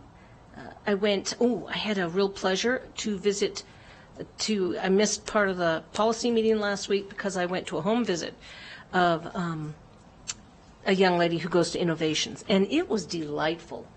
The teachers were just lavished love on this young lady, and the parents. It was just delightful. We stayed probably longer than we should have, and then I too visited the JROTC executive director. That visit was amazing. I had to leave a second early, but that was amazing too. All right, and then I went to Kate Smith, the sweetest little gem in the world, and Mitchell, which I think, I don't know, but I think was is the oldest school, in Sparks. And it used to be 3 stories, and it burned down, and all these stories go on. And they have a Jack's Carnival. I'm not sure if I'm saying that right. Been going on for a long, long time. Look it up online. It just looks fascinating. Okay. And then I got to go. Then I got to go to the Reno Philharmonic Youth Orchestra concert, the first one I've gotten to go to since I was a teacher, doing it, dragging those little kids off with me. It was delightful. It was just so wonderful. And then I got to go faster, huh? I got to see Mendive. I got to visit Mendive. I got to go to Diedrichson. Didn't get to go to Diedrichson last semester. And yesterday I went and visited Moss, which was Marmontsville. So, thank you. All right. Thank you, Clerk Bonetto. We're going to go to you next, Trustee Church. Thank you very much. Number one, if JJ has it, there's a picture I gave her to put up. So we'll see if she has that. It's up. That's we can see it. J. Wood Raw. J. Wood Look Raw. at how it's coming. Isn't that impressive? I mean, it is really coming along well. Our new elementary. So wonderful. Moving along, I am on the road. I am going to be attending a homeless conference in Las Vegas. As you know, I care deeply about that, the homeless, what we commonly call children in transition. So it directly relates to school board issues, although I paid for the conference and lodging out of my own pocket with my whole $700 a month that we get. But it's a very important conference to me. So I'm with the statewide conference. So I'm looking forward to it. Number two, I want to thank the board, my fellow board members, for the professionalism today. Not to be lost, I was the 6-1 vote. That's democracy. But anybody that's watching saw complete professionalism. We enter a little bit, we go back and forth, and then we vote, and that's just democracy in action. So I just thank all the board members for that. And it kind of relates to some news articles lately. I don't want to go into big detail, but they refer to myself or even Miss Westlake that spoke earlier as obstructionists. If you watch the meeting today, there's no obstructionists. It was just good debate, good political debate about important issues to schools. And so again, I thank the board members for that. And because of those news articles that are not well written, I want to make it 100% clear that I support the superintendent 100%. And again, I thank her, as did Mr. Rodriguez, Trustee Rodriguez, that she has expressed support for education. And she's got many hard tasks ahead of her with budget cuts and everything else. But anybody listening that says otherwise, and I don't care if people get mad at me, I support the superintendent 100%. I'm looking forward to the December release of her strategic goals. And just beyond that, I did attend many meetings, including San Diego Padre games. We're in the running for the wild card, so Padres are playing in 3 hours. So that's probably a little off topic. I gotta get that in. Thank you very much. Thank you, Trustee Church. Okay, and thank you for those comments, Trustee Nicolette. I made a few promises that I must keep. I am wearing my beads. I see that. From the Florence Drake Blue Ribbon winner. It was a wonderful event. The people were so proud, and I can tell you, having gone through several accreditation type systems in my tenure as an educator, it is rigorous work. And when you finally get over that finish line, you kind of forget how much work it was, and you just party because you're so very proud, as they should be. I did my semester ride-along with the Washoe County School Police Department. Thank you, Sergeant Zabo. It was 5 hours of really illuminating information, and I will tell you that every ride I go on, and I do them every semester, I am always so proud, and it's almost jaw-dropping to see how our police officers interact with our students, with our parents, with our staff. They truly are exemplary community police officers. They really are the tie that binds, and all that in keeping us safe through some difficult situations. So thank you for that. I too attended the Young People's Concert. Roger Corbett Elementary was there. They made me so proud. They just loved the music. They were interactive, and they were so polite. I want to congratulate, I have my Wildcats Nick Polikitis Elementary School t-shirt on. Thank you for that, Principal Don Ngati. He won the PBS Reno Spotlight Award. So I'm very proud and honored to wear, do I not look like I'm going to a party? Beads and a t-shirt. And I promised that I would show the red banner from Communities in Schools from Bernice Matthews, and I like to keep my promises. Do I not look ready for Halloween? And I want to thank the teachers and Principal Amanda at Hunter Lake. I attended their SLOs, and I will tell you once again, listening to the teachers talk about individual students and how to support their success and how they can together across the grades support students, it's just really heartwarming. And then finally I attended, many people don't know, Washoe County School District has a parent-teacher home visiting program where these experts go into parents' homes, and the point is to check on student success, answer questions for parents, and create a strong bond, because we know that teacher-parent bond and a child seeing that bond grow between teachers and parents is very strong, and it builds good relationships. And so, once again, I have had a wonderful time. Thank you. Thank you, Vice President. I got caught up in your story. I forgot I was watching. Should have been watching the time. You got 10 more seconds. All right. Thank you, Trustee Mayberry. Thank you, Madam President. I don't want to be too redundant. All of my colleagues have already noted some of the events that I attended as well, so I'll be brief. I did have an opportunity to attend a home visit on Saturday morning as well. That was really enlightening.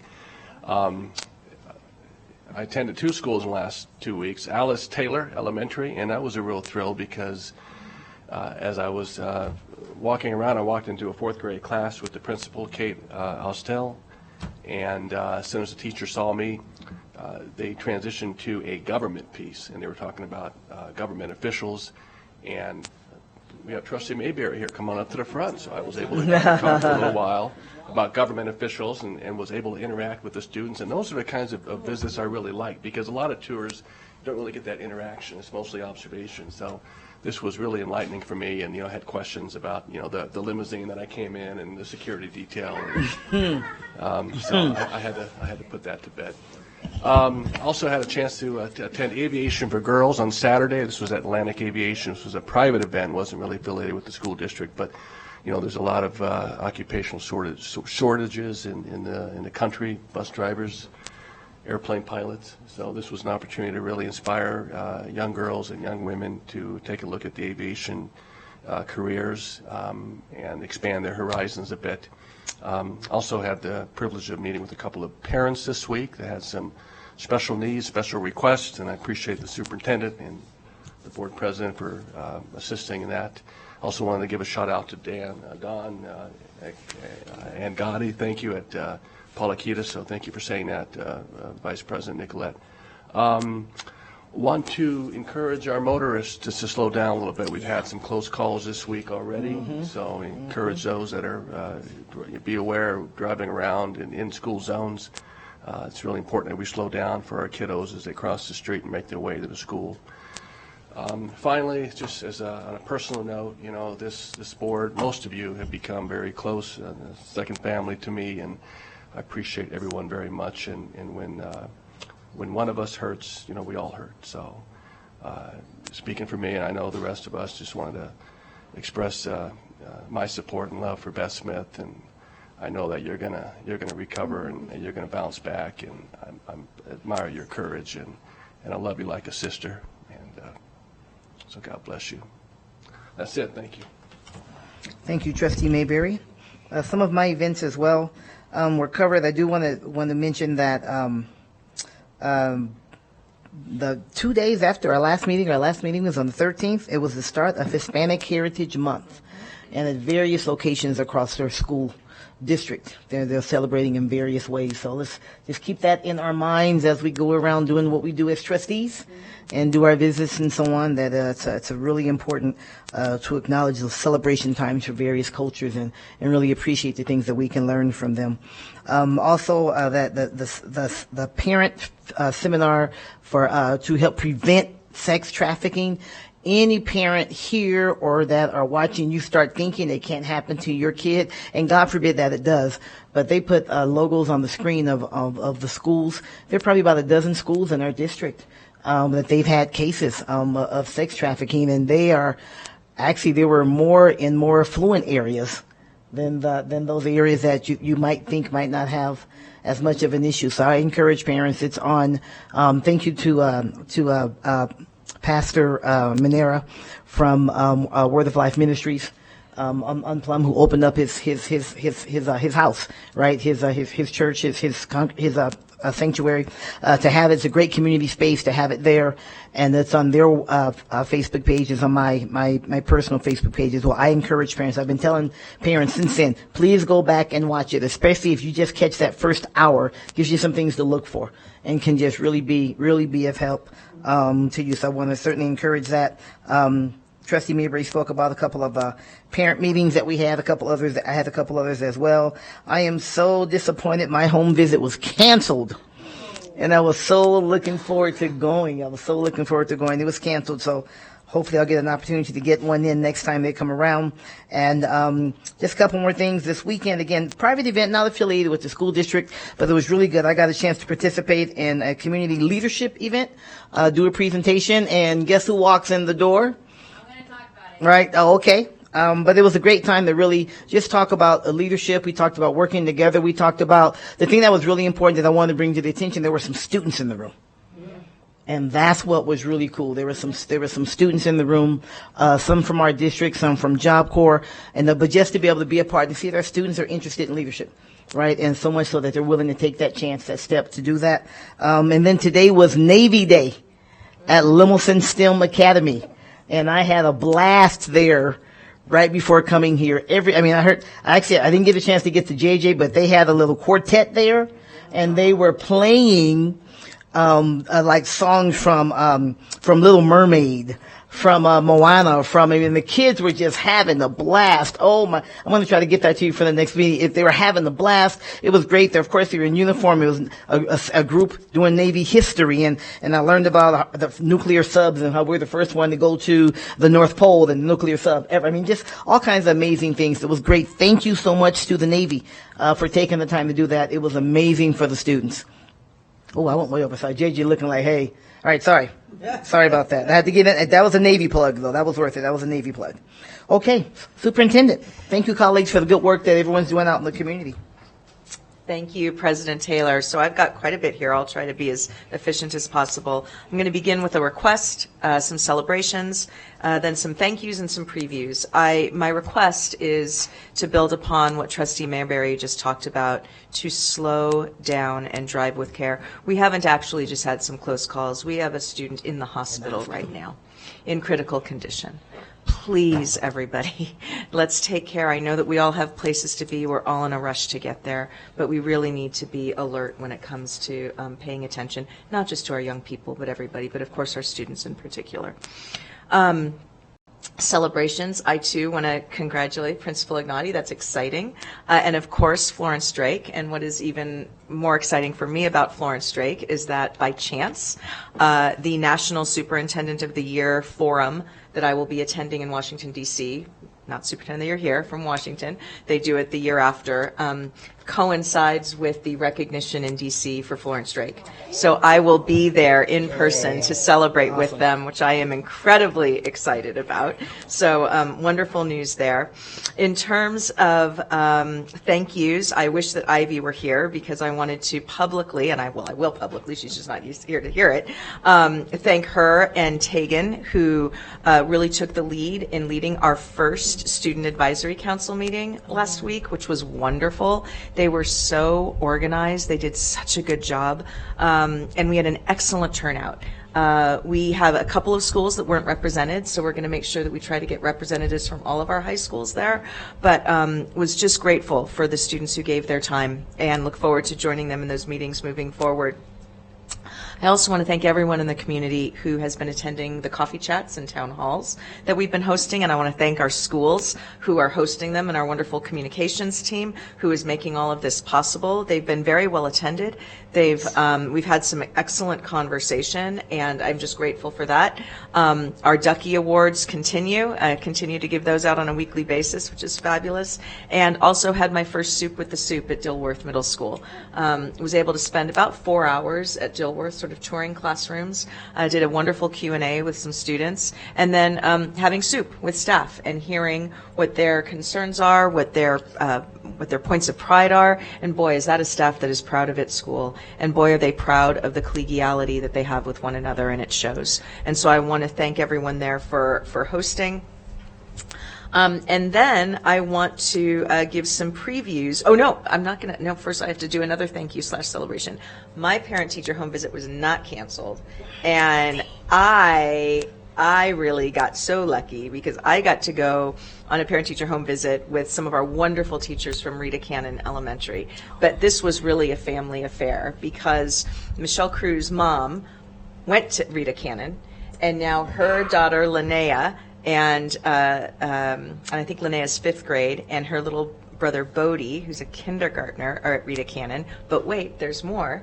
And Michelle's mom, Miss Noli, is one of our nutrition services leads at Rita Cannon. So when I tell you that this is a multi-generational, and wait for you, now you're going to get really jealous. Oh, man. Miss Noli made homemade lumpia. Oh. I could pop those like candy all day long. So they were delicious. I did get a side invite back for the holidays. I'm going to follow up. I'm hoping it was legit because I'm coming back. I think I need to join you. I think I join you on that visit. Miss Noli is awfully good. So I just want to thank our Rita Cannon staff for their commitment to the parent-teacher home visit, and to our families for welcoming us into their homes after a long day. You know, to have these people come into your home, that's not nothing. So I want to thank Michelle and her family for that. And then in terms of previews, I know some of the trustees have mentioned my comment at the town hall around incorporating quality of education updates into our upcoming board meetings. And so I just want to give our trustees and our community a little preview of what that's going to be about. I think it's really important, and I know you've heard me say this, of course we pay attention to test scores. They are important. However, they are only one part of the story that tells sort of how our students are doing in our schools. And so I want to make sure that we're combining, and trustees have been very clear on this, the quantitative with the qualitative when it comes to sharing what we're doing around quality of education in the Washoe County School District. So beginning in October, on October 26th, you will have your first quantitative presentation, and Dr. Troy Parks, our Chief Academic Officer, and his team are putting together a schedule, which I will share with the board. What we're going to do at these is we're not going to do everything in the kitchen sink. We want to do some deep dives on particular content areas, grade bands, student groups, especially where we have disparities. I think it's really important that we shine a light not on the disparities themselves, but on the fact that we know we have them and what we're doing about them. So that will be the first presentation on the 26th, and then you'll have those subsequently moving forward. But not that that's not super fun. I don't want to downplay Dr. Parks' exceptional talent at presenting a scintillating data presentation. So I want to be clear on that. But where it's really going to get good is when we do the qualitative presentations. So beginning in November, we will have school presentations where we will invite one of our schools, the principal and staff, and they may, depending on what their area of focus is, bring families, they may bring students, and have them share the work that they're doing, their points of pride and their areas of focus, so that we can celebrate the good work that's happening in our schools. Because as I tell you, and as I go on my school visits every week, I am seeing so much good work happening, so many dedicated, hardworking staff, so many excited, connected young people. And when I say connected, they are connected to their school, they are connected to their teachers and their principals. It's a truly beautiful thing to see. And the even best part, and I'll end with this was a practice that we had in Highline in my former district, and I loved it. Whenever we would have a school come and do a presentation, we would ask them to highlight one of their students, and we would name that student as our district student superstar of the month. And so we will be doing that. So we will get to honor a student. The staff will present why the student is so deserving, and we'll present that student with a certificate and celebrate the heck out of them. And what I always loved saying was in my former district, it was about 19,000, but here, I'll be able to say out of over 61,000 students in the Washoe County School District, there is one student of the month for November, and you are it. That's a good feeling. So brace yourselves. There's really good information to come, hard conversations to be had, but a lot to celebrate as well. And as I said to you when I first arrived, two things can and must be true at once. We will acknowledge where we need to grow, and we will celebrate the heck out of all of the good stuff happening across the Washoe County School District. Awesome. Thank you, President. Awesome. Thank you. All right. Great stuff. Great stuff. Great stuff. All right, huh? All right. Why don't we go down to public comment? JJ? John Eppolito. Welcome, Mr. Eppolito. Welcome back, I should say. Sorry, sir. My name is John Eppolito with ProtectNevadaChildren.org. I wanted to talk for a moment about screens. Back in October 2018, the New York Times published an article titled, "A Dark Consensus About Screens Begins to Emerge in Silicon Valley." Right around that same time, Renown's own Annette Rothman, pediatric nurse, practitioner, only covering psychiatric issues. She wrote an article that the RGJ published, "Screen Time Causing Exacerbating Childhood Psychiatric Disorders." Right around that same month, Dr. Cardenas published a book called Glow Screens. And in the lead up to the book, I guess it was the teaser on Amazon actually, it said, quote, "Excessive screen exposure can neurologically damage a young person's developing brain in the same way that cocaine addiction can," end quote. All this stuff was brought to this board, different people, and ignored. 15 months after all this, Jessica came in here and she told her story. Angie was probably the only one here. First, her kid became addicted to screens, then drugs, then ended up overdosing. The dad worked at he had money, so they were able to put him in a drug treatment facility. The issue is the district is causing or contributing to these problems and taking zero responsibility. You know these kids are becoming addicted to the screens. Social media, video games, and inappropriate and harmful content that they're getting through their district-issued devices, up to and including pornography. Check. This year, Churchill County bans district-issued devices in the schools, K-12. What are we doing? We just spent over $3 million to get 10,000 more devices. The pornography came up to this board over 2 years ago. A mom at North Valleys High realized her kid was accessing pornography on the district-issued device. The final solution was the mom, this was after months of working with the district, the final solution was the mom bought a kid computer with her money so she could monitor it. Fast forward 2 years, Nick Polikitis, elementary school kids 10 years and under have been using their district-issued devices to watch pornographic videos on Pornhub. And the district's response is, well, if the kid does that, he gets in trouble. How many of the 70 people in this IT department got in trouble for putting the kids in that position? You're asking the kids to take the devices home, use them in their rooms to do all their schoolwork. They should be getting an award if they can figure out how to access pornography. They're smarter than the adults. Thank you, Mr. Eppolito. And you guys don't take any responsibility for any of this. Thank you, And Mr. that's the problem. Eppolito. You went over. I appreciate it. Thank you. Yeah, thank you.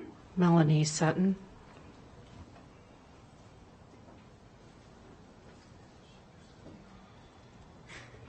Welcome, Ms. Sutton. Thank you, John. You're welcome. So I'm going to do this a little backwards than I did my notes. So in prayer, we're supposed to thank you guys first. So that's what I'm going to do. I'm going to thank you guys first. So do you guys still have the projector? Is it still possible? No, it used to be when you moved it. Okay, anyway, so I went to a couple of events in the past week with Miss Infield, and I know I'm not allowed to address direct people, but I'm in direct. So it can't be a personal attack. Okay, I'm addressing the entire board, so I would like to thank Miss Infield for her town halls, and I appreciate that, and I think the board all should be doing that at least quarterly. And then also, Miss Angie Taylor, I went to an event. You were amazing. And we went to an event with a leadership, and it was amazing. And I don't understand why we are not addressing, like, implementing that in our schools. I talked to Marva, and I'm like, why, like, can I clone you? Like, can we have 100 of you? Can we have you in every single one of our schools? That way we can teach our children and build them up rather than bring them down with SEL, social emotional learning. So those are the things I'd like to thank both Infield and Angie Taylor for. And you guys all should be doing more town halls. You guys all should be able to have open communication with your constituents, okay? So obviously I disagree with all your votes today. If we can't afford teachers, if we can't afford to hire teachers and bus drivers and give them a living wage, then why are we spending $650,000 today? Because with me, if I can't afford it, I'm not going to spend it. If I spend more money than I can afford, then my kids are going to go hungry. So that's all I have to say. But I do thank you, Ms. Infield. Thank you, Angie Taylor. And obviously, I agree with everything everybody else has said. Thank you, Ms. Sutton. Thank you. Kaylin Evans. Welcome, President Evans. Am I on there? Okay, hi. For the record, my name is Kaylin Evans. I'm the president of the Washoe Education Association. A couple quick things. Appreciation actually to the Capital Funding Committee. Part of our contract, we have a facilities committee which enables the union to appoint educator voices to capital funding projects. And I just want to show some appreciation to the district. You guys actually contacted us before we had a chance to reach out to you, and we've sent several educators to the Canon company to participate and have a voice in how these capital funding projects are implemented. So that really means a lot. A couple of things to address. We've talked about the importance of long-term scale with these resources. As you know, and Dr. Enfield is fully aware, and she is really pushing, there's resources that we need in the classroom right now. The discussion with the board about how ESSER funds are being used, I know that these are one-time purchases. We're looking at making sure that all the curriculum is needed in the classroom, but there are certain tools, technology, such as active boards. The district mandated curriculum, you need these tools in order to implement the curriculum correctly. The new computers don't talk to the decades-old active boards. So you have teachers right now who don't have the resources to teach these one-time purchases. While it might be a big, ticket item, it'll clear for the next decade to have that active board. So the push and the need to make sure that we have the resources that our educators need right now in the classroom, would greatly appreciate the board to consider how we can use ESSER funds to address some of those. And I'm going to be at every meeting just to discuss, Dr. Enfield, you made a great point about how, your colleagues feel like you move very fast, right? And like you've been told that, and I'm the same way, because you understand the importance and the urgency that our students need. Our educators desperately need us to move with that same urgency. They need it right now. We are working very collaboratively and aggressively with the district to address a lot of the staffing issues that we have, but making sure that we have the needed resources that we have, and that we're making sure that our staffing guidelines, we've already have the largest class sizes in the country. Nevada does. And so with these unfilled allocations, it's putting an immense amount of strain on the current educators. So taking everything that we can to help support them to deal with these unfilled allocations and the added work, the staffing guidelines that we have in place right now, they're high because financially as a district we're so grossly underfunded, but we still can do more to make sure that we're supporting the educators in the classroom right now.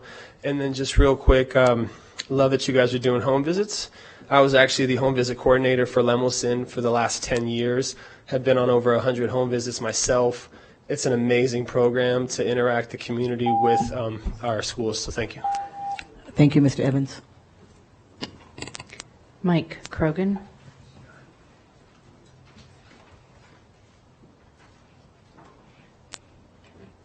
Welcome, Mr. Krogan. Thank you. I apologize for missing an action. I had rather a jump start, and that jumping is not something that I do very well or very often. But between hospitals and family visits, I've been out of action. But I'm back, and I got something to share with you. It's entitled WCSD regarding diving slave wrecks. I read the feature article in the March 2022 National Geographic.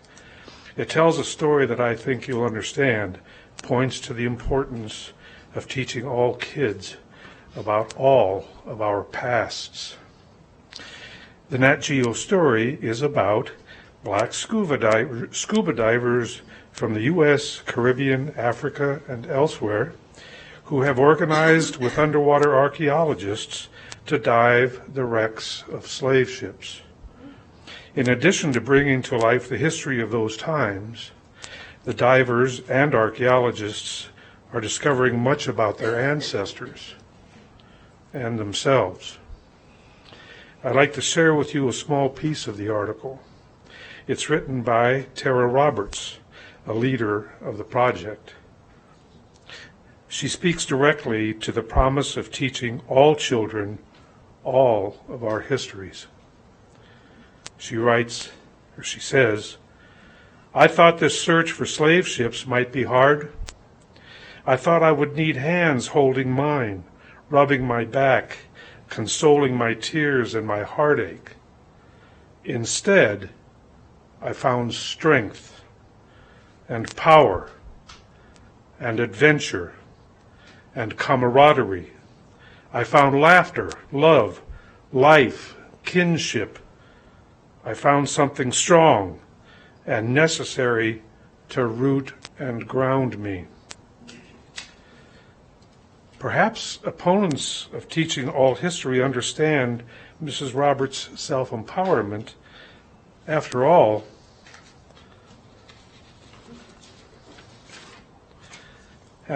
we know the historical facts of the many brutalities of slavery was erasing the past, and it ranks among the worst of their brutalities. Serious efforts were made by the enslavers to sever the social and spiritual connections of Africans that carried those things from their homeland to America. The question facing us today is whether we want to continue that legacy or create a new one. Thank you. Thank you, Mr. Krogan. Shannon Coley. Welcome, Ms. Coley. I just wanted to address how the public comments are set up. Can you bring that mic down to you a little bit more? Yeah. Thank you. As a community member, I find it difficult to make informed questions on each consent agenda item because we have to speak as the public before the discussion is had. And after it, we have questions. There's discussion, and there's new information presented to us. So I would just really would like to know if there could be some other setup that we could talk after the discussion on consent agenda items. Because we're making a comment before information is given to us. We're just, anyways. Okay, and I'd also,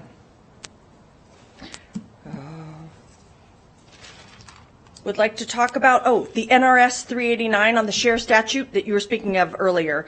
It says, each board of trustees shall appoint an advisory committee consisting of 5 parents of children who attend schools in the district and 4 representatives from medicine, nursing, counseling, religion, pupils, and teaching.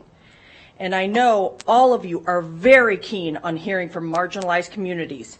And I know for a fact, I have been told by the Mormon community, they feel absolutely locked out of the share process. Thanks. Thank you, Ms. Coley.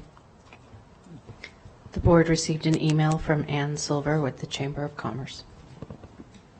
Thank you. That's all the public comment, JJ? Okay. Thank you very much. This concludes our meeting, everyone, and we invite you to join us 2 weeks from today, 2 p.m., our next meeting date. Let me get it. It's October 11th. Thank you, everybody.